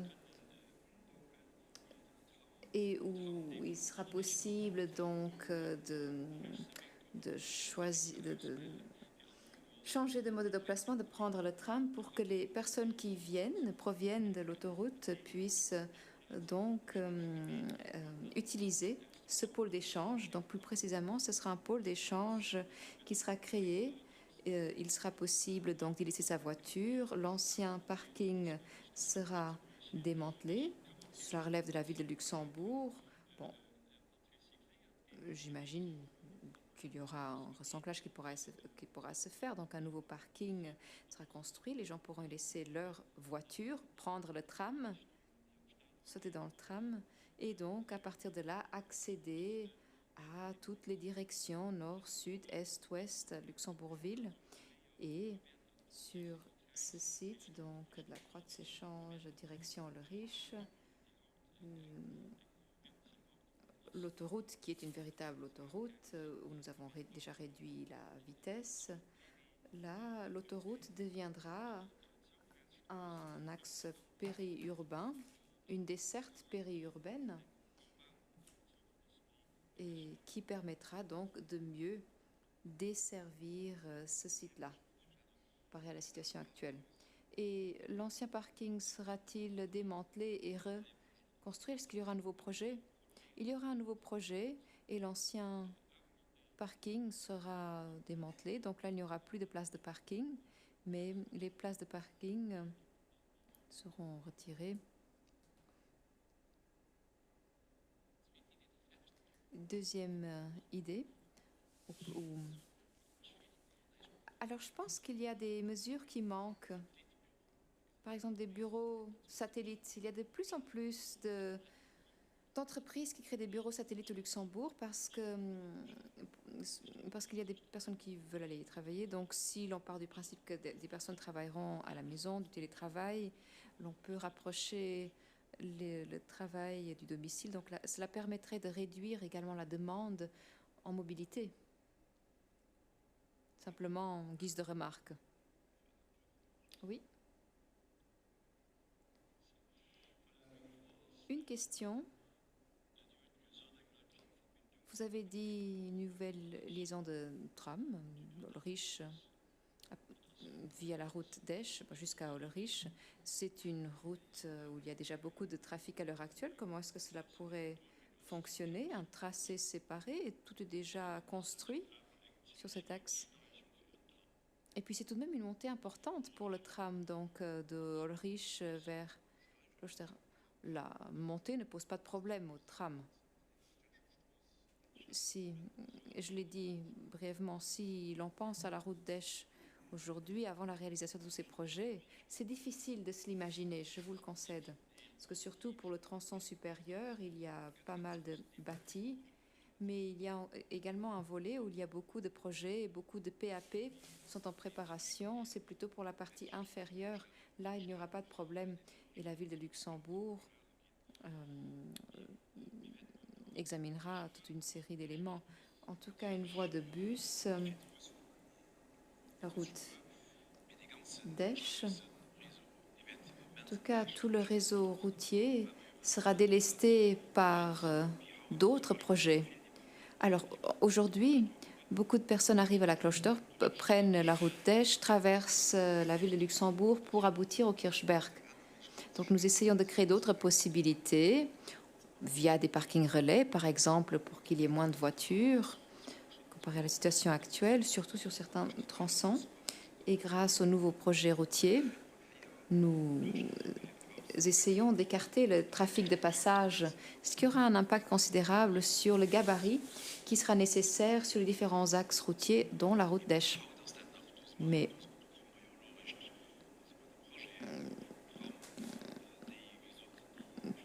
comme je vous le disais, il faut encore déposer une loi de financement, un projet de loi de financement pour certains axes. Et pour ce qui est de ce projet-là, le tram est prévu.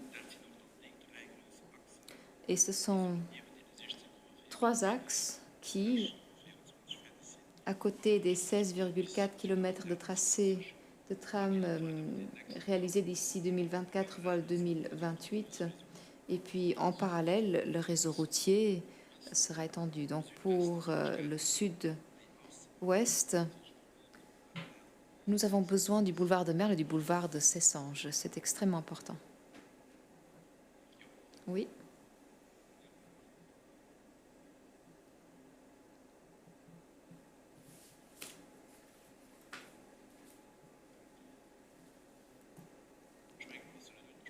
Il est allumé. Je vais m'exprimer en allemand. Dietrich Seckelmann, j'habite à Chutranche, membre de la commission environnement et trafic. Nous intéressons beaucoup à la question du trafic et vous avez participé, enfin vous êtes venu nous voir lors de la semaine de la mobilité. Alors, j'aime beaucoup le concept que vous présentez, mais nous disposons déjà d'une bonne offre de transport en commun au Luxembourg.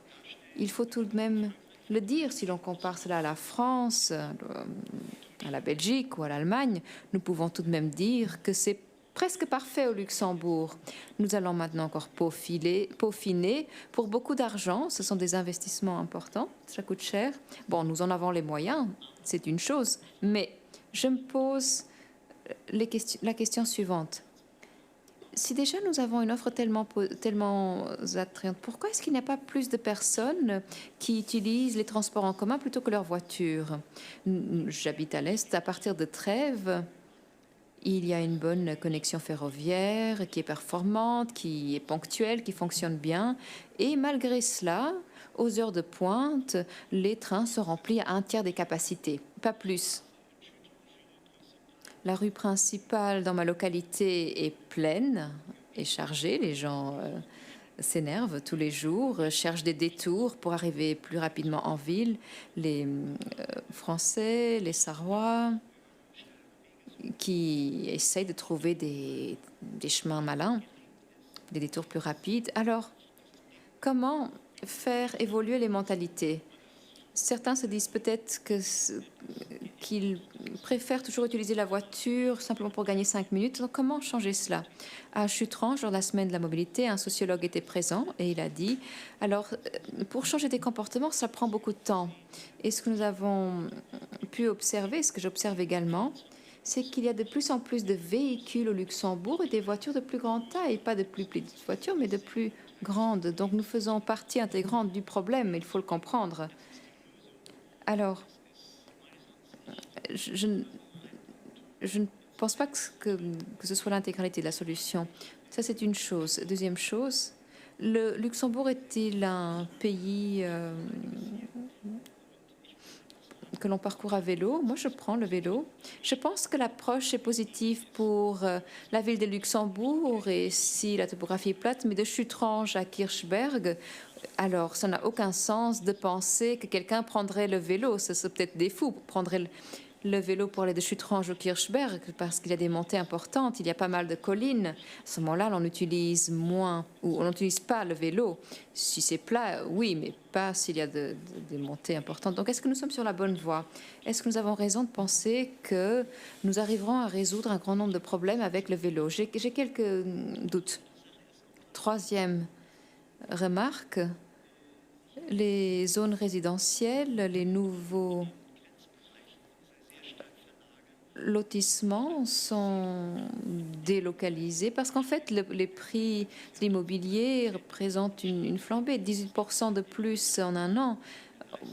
Personne ne peut plus se payer tout cela. Donc les gens commencent à payer dans les régions frontalières, en Allemagne, en Belgique, en France, derrière la frontière, et doivent être donc se déplacer, venir à Luxembourg.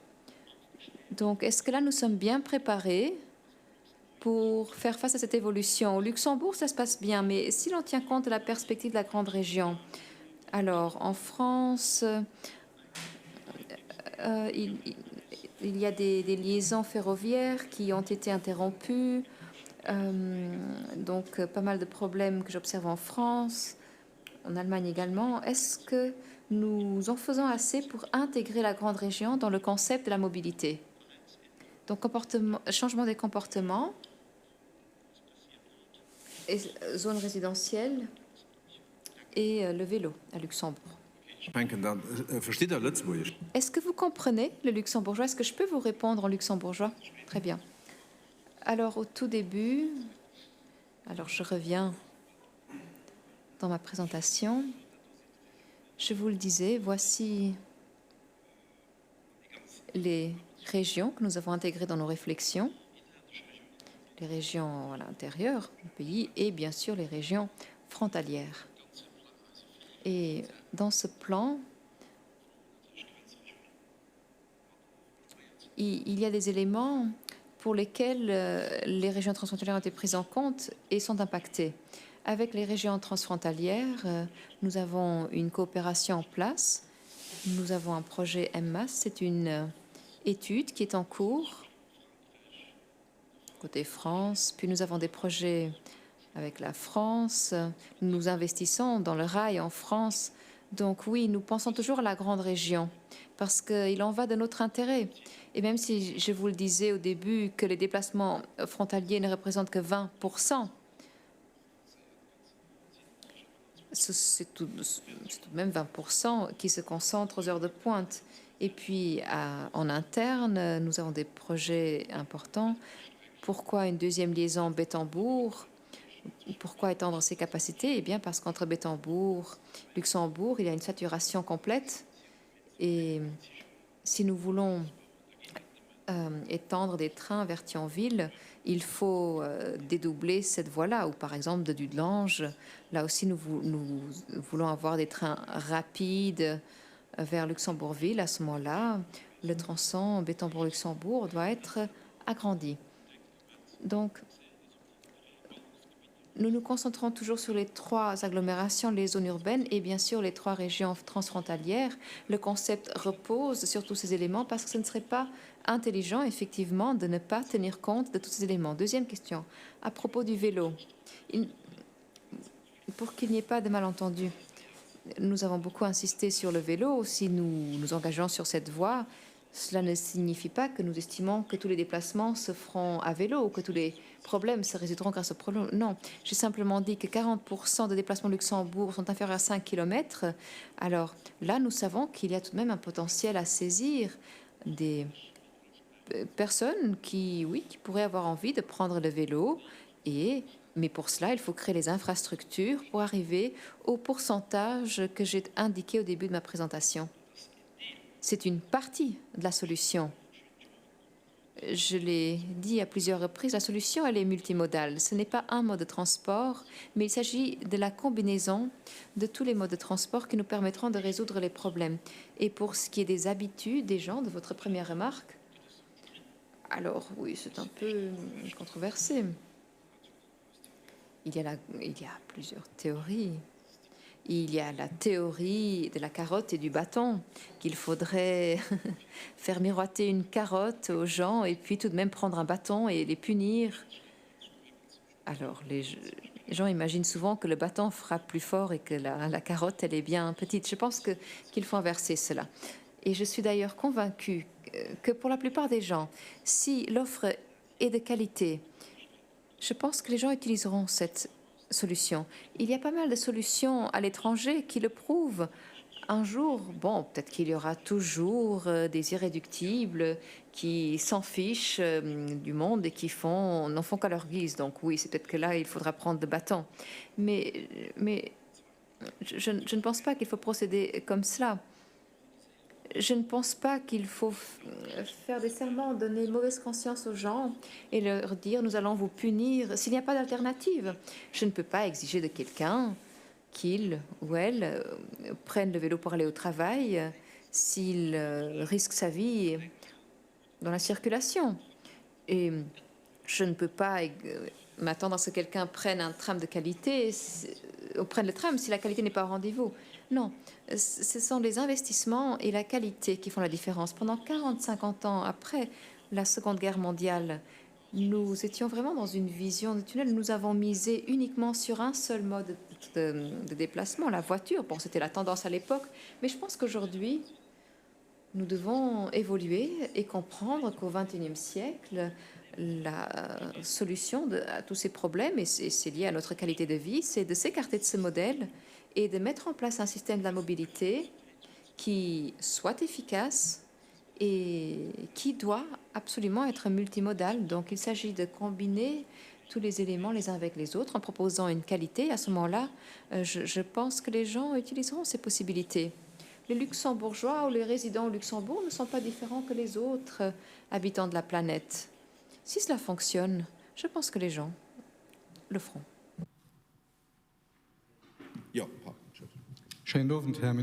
Oui, Monsieur le Ministre, bonsoir. La présentation était excellente, effectivement. J'habite à Sens, et donc je constate un problème depuis quelques années. Nous avons effectivement donc une nouvelle gare, c'est très bien. Nous avons également la nationale 2 qui est relativement large, beaucoup de circulation, et l'inconvénient, on a un écho. Donc, l'inconvénient, c'est que la gare attire beaucoup de gens, mais qu'il y a également beaucoup de personnes qui sortent de la gare, donc Sens-Ham, sont obligées en fait de passer par la nationale 2 pour faire donc un détour d'un demi-kilomètre ou un kilomètre, ceux qui travaillent donc à l'ADEME par exemple. Et pourquoi, je pose la question, donc pourquoi est-ce qu'on n'a pas fait un passage direct de la gare vers l'autre côté donc, de la rue, là où il y a les arrêts de bus? Donc ça, c'est la première question que je me pose. La deuxième question. Monsieur Fuchs pourra probablement me donner des explications. Quand on parle donc d'autoroutes, de tunnels, etc. Donc, quand on ferme les tunnels, tout le trafic passe par la nationale 2. Bon, on a déjà écrit un courrier pour dire qu'il fallait peut-être réfléchir à mettre en place des barrières anti-son. C'est quelque chose de très important, justement, parce que ça permet d'éviter donc les nuisances pour les riverains. Et dans le quartier Sens, il semble que ce ne soit pas encore le cas. Et voilà, donc c'est la raison pour laquelle je pose la question. Donc, j'écris à la commune de Luxembourg, je vous écris également, je n'ai pas eu beaucoup d'écho de cette question. Ce serait relativement simple. La piste cyclable 26 de Polformil, donc notamment passe par le Sens-Ham. Et on pourrait donc avoir une barrière d'un mètre 50 simplement, donc qui permettrait d'éviter donc ce bruit. Voilà. Donc ce serait une solution relativement bon marché en définitive et qui serait quand même assez intéressante. Alors le trottoir également donc peut être étendu à 3 mètres. Vous avez le bus, vous avez le train et les gens donc en mobilité douce auraient la possibilité également de profiter de l'infrastructure. Et la dernière question, peut-être un peu étrange, où en est-on donc par rapport au pont de Neudorf? Bon, je sais, elle est un petit peu tendancieuse, voilà. Ça, c'est un projet de la ville de Luxembourg que je trouvais très intéressant et j'espère que la ville va le réaliser. Paul Hoffman pourra peut-être en parler, dire où il se situe. Alors, les protections sonores, moi je ne sais pas si c'est réalisable et si ça permettrait donc de pouvoir vraiment arriver à un résultat. Bon, c'est vrai que les protections acoustiques, c'est intéressant. Mais ce n'est pas si simple que ça donc à mettre en œuvre. Et ponts et chaussées, donc on fait déjà lancer un certain nombre d'études et poser des questions, donc tas de gens aussi. Et en fait, on se rend compte que c'est un gros investissement pour très peu de résultats. En définitive, Monsieur Fuchs pourra peut-être dire quelques mots là-dessus. Et concernant donc l'autre proposition, je ne peux pas dire grand-chose concernant la piste cyclable. Donc Christophe peut-être.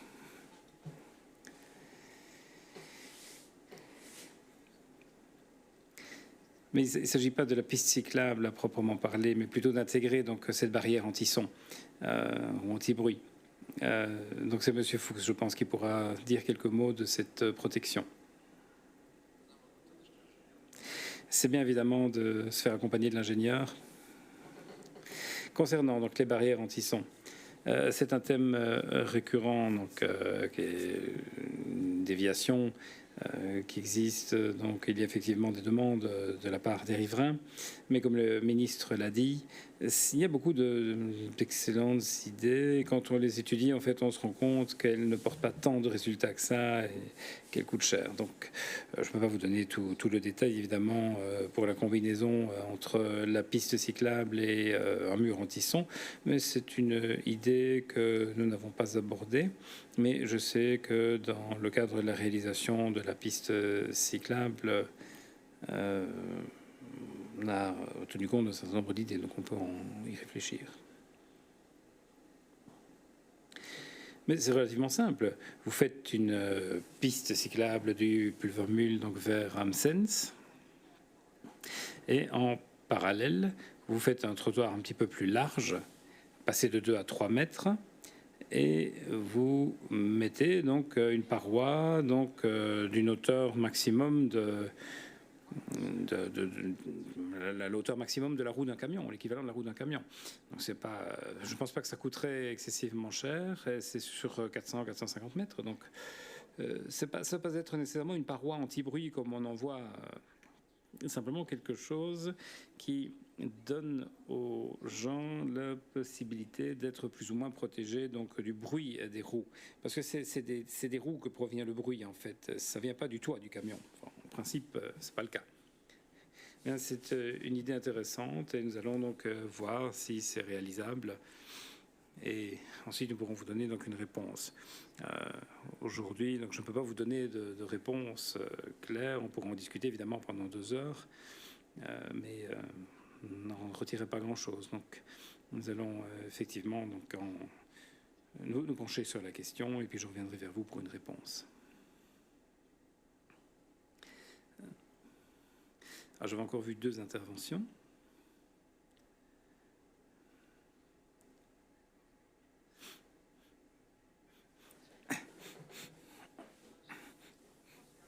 Alors, le projet est extrêmement intéressant et voilà, j'attends de voir se créer. Maintenant, qu'en est-il de la vitesse? Donc, va-t-on passer partout donc de 50 à 30 km/h dans la ville, ou bien est-ce que des avenues comme l'avenue de la Liberté va rester à 50 et puis on déboule sur le quartier de la Gare?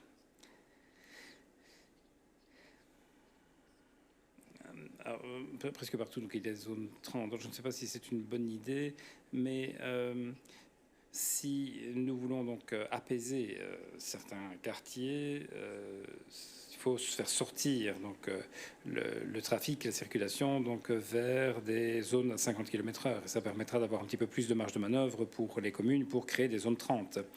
On a encore un certain nombre de rues dans la ville de Luxembourg, mais également dans d'autres communes où on a ce concept. Donc, quand on installe une zone 30, on conserve en fait un certain nombre de pénétrantes pour pouvoir assurer donc la circulation.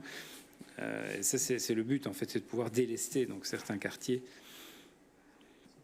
Donc, l'objectif évidemment de pouvoir abaisser la vitesse, mais je ne pense pas que ce n'est pas indiqué de le faire de façon généralisée.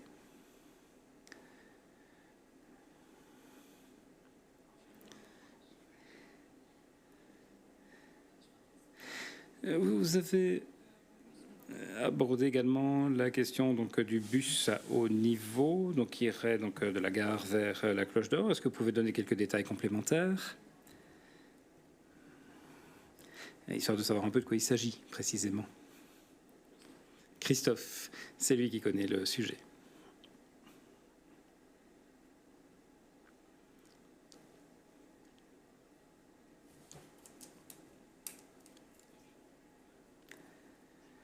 Voilà, donc vous parlez de ce trait jaune.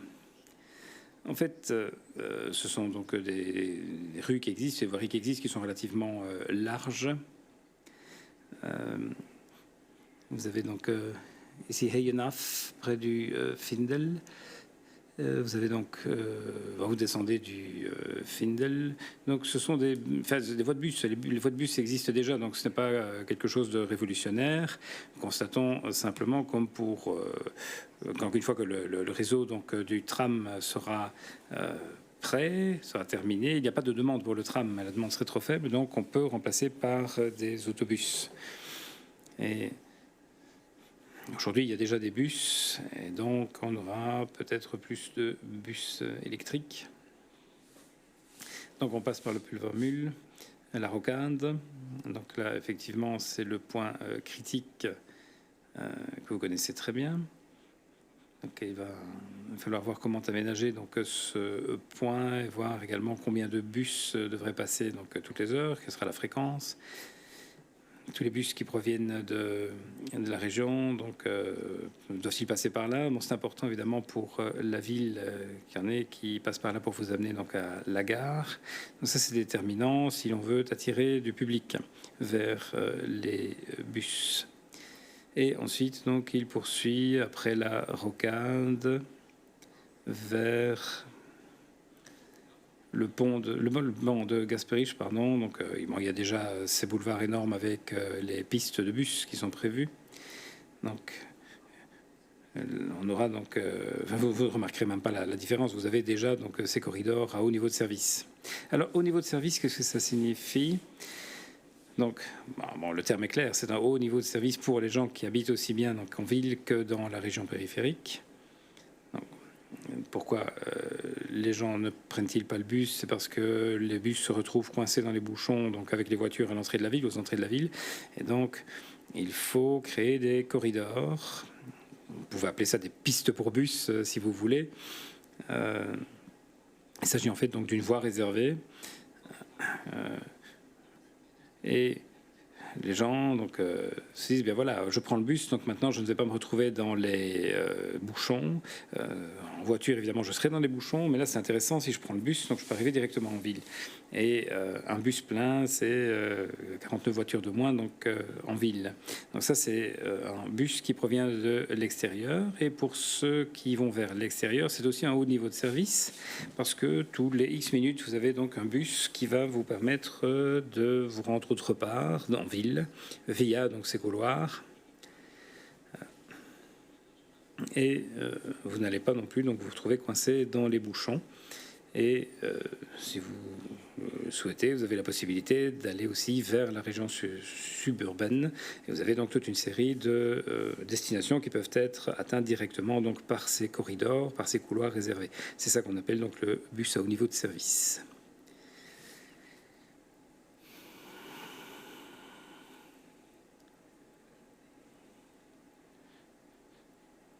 Peut-être donner la parole tout d'abord donc à celles et ceux qui n'ont pas encore parlé. Je voulais vous demander donc que pensez-vous donc de la N7 route d'Echternach. Donc vous avez le train. Donc comment est-ce que vous envisagez la chose? Alors, on va demander à l'ingénieur de s'exprimer. Donc il y a une étude de faisabilité qui a été réalisée. Et en fait, quand on considère, quand on regarde donc le terrain, on regarde évidemment la topographie. Donc on a fait une étude pour voir comment on pouvait relier ces différentes parties donc, avec le réseau existant et ensuite de créer une tranchée couverte donc, entre la partie basse et la partie hausse, ce qui permet donc d'arriver donc, vers la N11 via donc, la route d'Echternach. Donc c'est une étude de faisabilité. Bon, je n'ai pas tous les détails évidemment, je ne les connais pas tous, mais sur plan, effectivement, c'est quelque chose qui pourrait fonctionner très bien donc, et qui est tout à fait réalisable.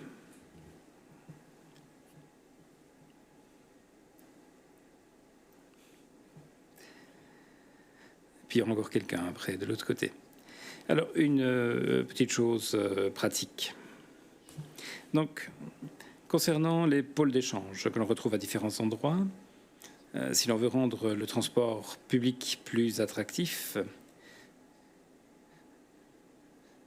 on pourrait préparer également ces pôles d'échange à l'hiver. C'est vrai qu'en été, ce n'est pas un souci, mais quand il pleut, quand il neige... Je pense donc à Lux Expo, par exemple. C'est vrai que vous n'avez pas envie d'attendre le bus à cet endroit-là. Donc, on doit prendre en compte évidemment l'aspect architectonique ou architectural. Mais bon, voilà, quand je prends l'avion, je ne suis pas dehors en train d'attendre sur la piste que l'avion arrive. Je suis à l'intérieur d'un bâtiment et ensuite on ouvre les portes et on va jusqu'à l'avion. Donc, il serait peut-être intéressant de réfléchir également à modifier ces pôles pour que l'on ait envie d'attendre. Je pense surtout donc à la période hivernale, quand il pleut, etc. Oui, je comprends. Ah, vous avez raison. Ce sont des plateformes donc assez grandes, il faut les rendre attrayantes, c'est sûr. Et bon, une fois que tout sera terminé, parce que Lux Expo ne sera terminé que cet été, il y aura la restauration, il y aura donc toute une série de choses, il y aura des offres également sur place. Et donc effectivement, l'attraction doit être là. Alors, on arrive à vous, enfin. Merci beaucoup pour cette présentation très intéressante. Parmi toutes les idées donc, intéressantes, il y en a deux sur lesquelles je voudrais poser une question. Tout d'abord, pour en revenir donc, à un concept priorisation, bus et covoiturage. Donc, ça veut dire que sur toute une série de routes nationales, vous avez donc aujourd'hui des voies réservées aux bus. Ces voies seraient également réservées donc, à des voitures si vous êtes à plus de 3, enfin à 3 ou plus dans la voiture. Non, en fait, les couloirs de covoiturage sont définis très clairement. Donc, c'est sur les autoroutes, la 6, la 3, la 4. Donc, on élargit l'autoroute comme sur la 3, donc on construit une voie supplémentaire.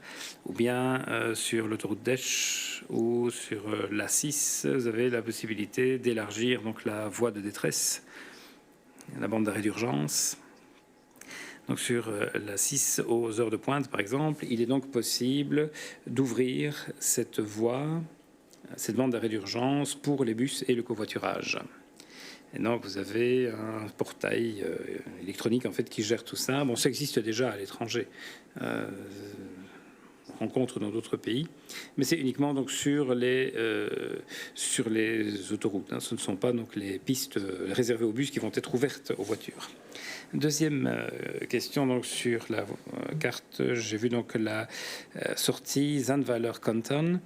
Donc je voudrais savoir quand elle sera conduite. Alors, c'est pas parce que c'est pas parce que j'ai envie d'y passer en voiture, mais parce qu'en raison de la capacité, donc évidemment ça ne suffit plus aujourd'hui. Donc on se retrouve aussi dans des bouchons avec les bus parce que cette sortie, ce serait en fait un grand ouf pour toute la région. Donc c'est le rond-point de Canton? Non, non, le projet donc de contournement.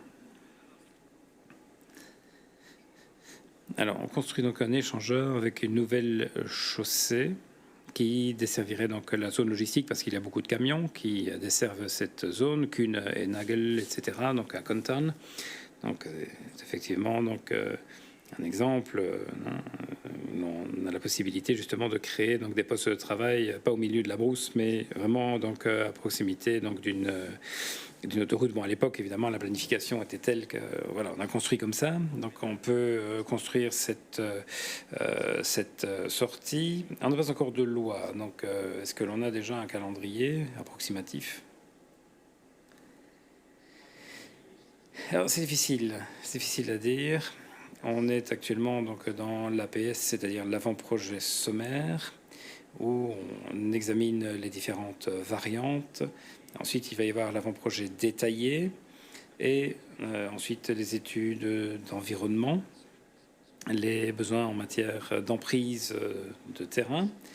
Et comme le ministre le disait, si on a le budget, donc il faut également donc une loi pour débloquer ce budget. Donc je ne peux pas vous donner de calendrier, je peux simplement vous dire donc que nous essaierons de le faire le plus rapidement possible, de manière à pouvoir donc sortir donc de cette impasse, si je puis dire, et que l'on puisse donc passer maintenant de l'étude préliminaire, l'APS, à la suite. En fait, tous ces grands projets routiers, c'est un horizon donc de 2025, 2030, 2035. Donc voilà, au niveau APS, bon, ça va dépendre aussi de l'étude environnementale et de ses résultats. Ensuite, il va y avoir l'APD, puis les emprises. Il faudra attendre la fin donc, de ces études pour vous donner vraiment un agenda précis. Voilà, je ne vois plus de mains se lever. Si, il y en a encore deux. Une ici et une là-bas.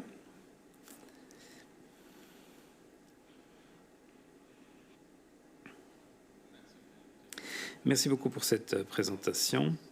Donc, vous avez parlé également que une grande partie de la circulation devrait passer au vélo. Moi, je trouve ça très bien parce que je fais beaucoup de vélo et je vais d'ailleurs régulièrement travailler à vélo et pourtant je parcours 25 km.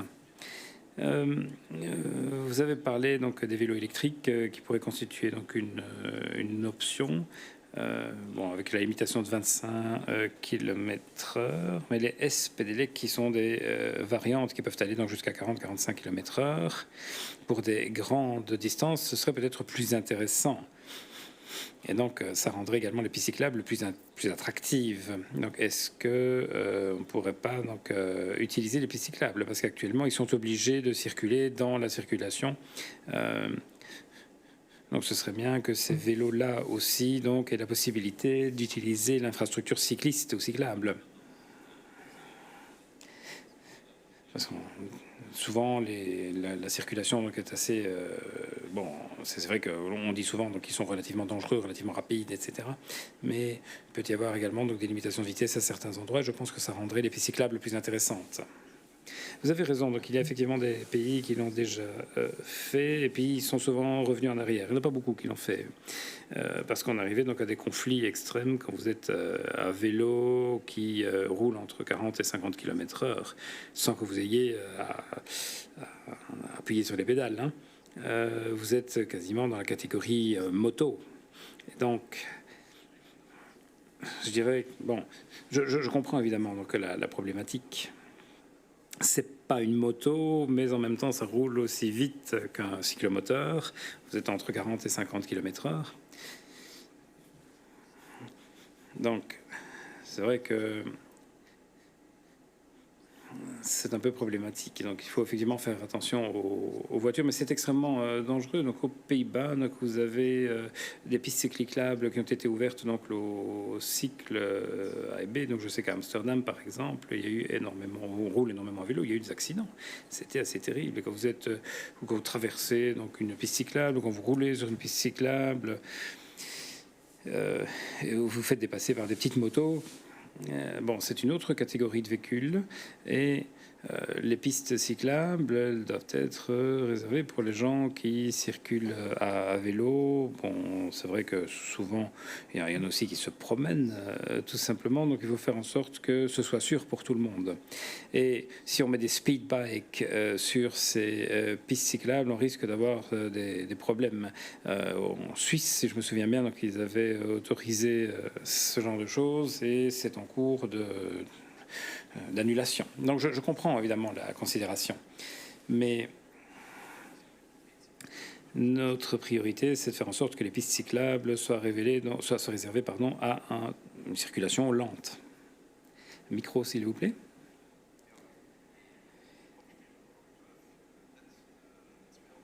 Mais c'est vrai qu'une Porsche, donc, elle traverse un village à 50 km/h, pas 280. Bon, un speed bike, bon, on pouvait monter entre 40 et 50 km/h. Est-ce que vous devez mettre des contrôles de vitesse et la police sur les pistes cyclables pour faire en sorte que les gens donc, ne dépassent pas 25 km/h?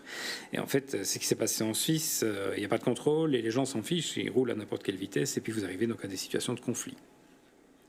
Mais sur des grandes distances, vous avez ces autoroutes cyclables, en quelque sorte. Mais je pense que si vous avez ce type de vélo, donc à cette vitesse-là, je pense que vous êtes plus dans la catégorie d'un cyclomoteur, en fait. D'ailleurs, vous devez avoir une plaque d'immatriculation, vous devez être immatriculé. Donc c'est une autre catégorie et c'est pas pour rien qu'on a décidé que les vélos à assistance électrique ne sont pas soumis à cela. Donc vous pédalez et ça vous aide, mais vous en avez aujourd'hui où vous pouvez vraiment donner des gaz électriquement. Mais voilà, un vélo à assistance électrique, c'est autre chose. Et au niveau international, la norme, c'est 25 km/h. Et bon, c'est pas pour rien que ça a été fait. Et la catégorie moto commence à 25 km/h.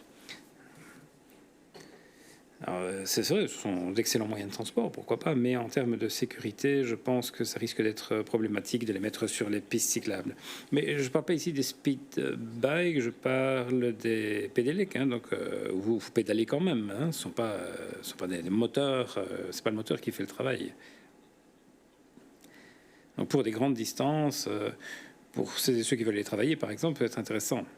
Mais moi, j'ai un vélo électrique, donc au début, je me suis dit, bon, voilà. Tu te déplaces toujours donc en mode économique et en pédalant, mais en définitive, j'utilise le mode turbo parce que c'est plus intéressant, en fait, c'est beaucoup plus confortable. Et je suis donc à une moyenne qui se situe entre 20 et 25 km/h.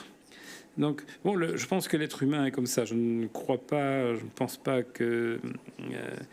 voilà, que ce soit pour rien que la catégorie moto commence à 25 km/h. Et bon, que les gens vont se dire, bon, je vais faire attention. En plus, si vous avez donc une grande ligne droite, je pense que vous ne pourrez pas contrôler la vitesse. Enfin, moi, je trouvais que c'était une mesure intéressante pour pouvoir rendre le vélo plus intéressant. Mais bon, oui, je comprends effectivement.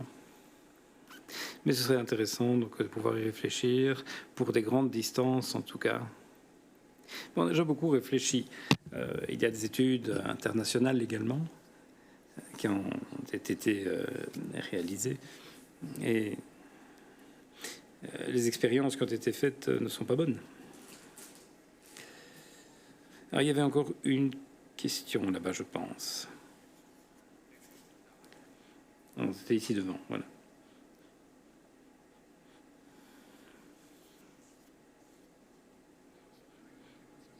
Je voulais revenir donc à cet échangeur de Zandvoort-Contorn.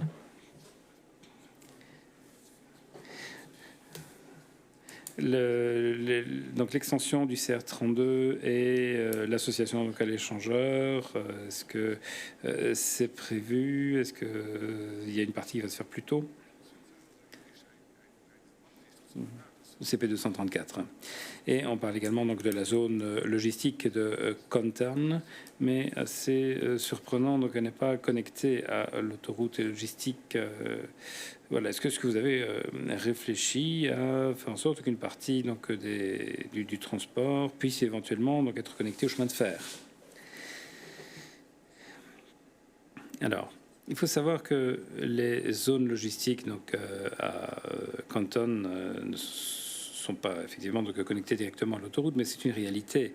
Kuhn et Nagel, ils travaillent énormément donc, avec l'aviation. Donc c'est par la route, essentiellement par la route. Et c'est le plus gros centre, hein, c'est le siège européen de l'entreprise. Donc c'est évidemment une des plus grosses entreprises de logistique. Donc il y a énormément de camions qui circulent. Alors, on peut les encourager donc, à passer au rail, mais ils ne sont pas intéressants, hein, ils ne sont pas intéressés.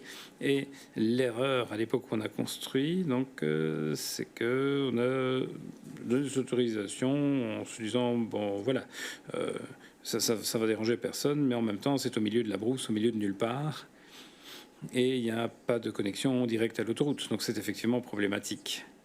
Mais bon, je ne vais pas vous donner d'illusions, mais faire passer qu'une Nagel au train en transport ferroviaire, je crois qu'on peut oublier. Bien, voilà. Et Monsieur Fuchs peut peut-être répondre à la question.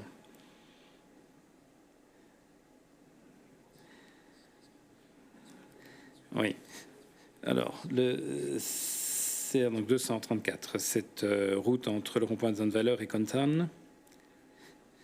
Vous demandez donc s'il va être associé également rattaché à l'échangeur. Donc il y a un certain nombre de mesures de sécurisation de la zone industrielle qui sont en cours. Sécurisation également donc du carrefour. Ce sont des mesures qui sont prévues donc indépendamment du projet de l'échangeur. Et donc, je vous ai dit qu'on était dans la phase d'APS, mais il y a déjà donc des choses qui concernent le CR 234 et qui datent de plus longtemps. Et donc, là, on est effectivement donc dans la phase d'APD. Bon, tout n'a pas encore été clarifié. Pour construire, évidemment, il faut donc une idée, il faut un projet, il faut les emprises, il faut l'argent, il faut une autorisation également. Et une fois que vous avez un de ces éléments, ce n'est pas encore suffisant pour construire.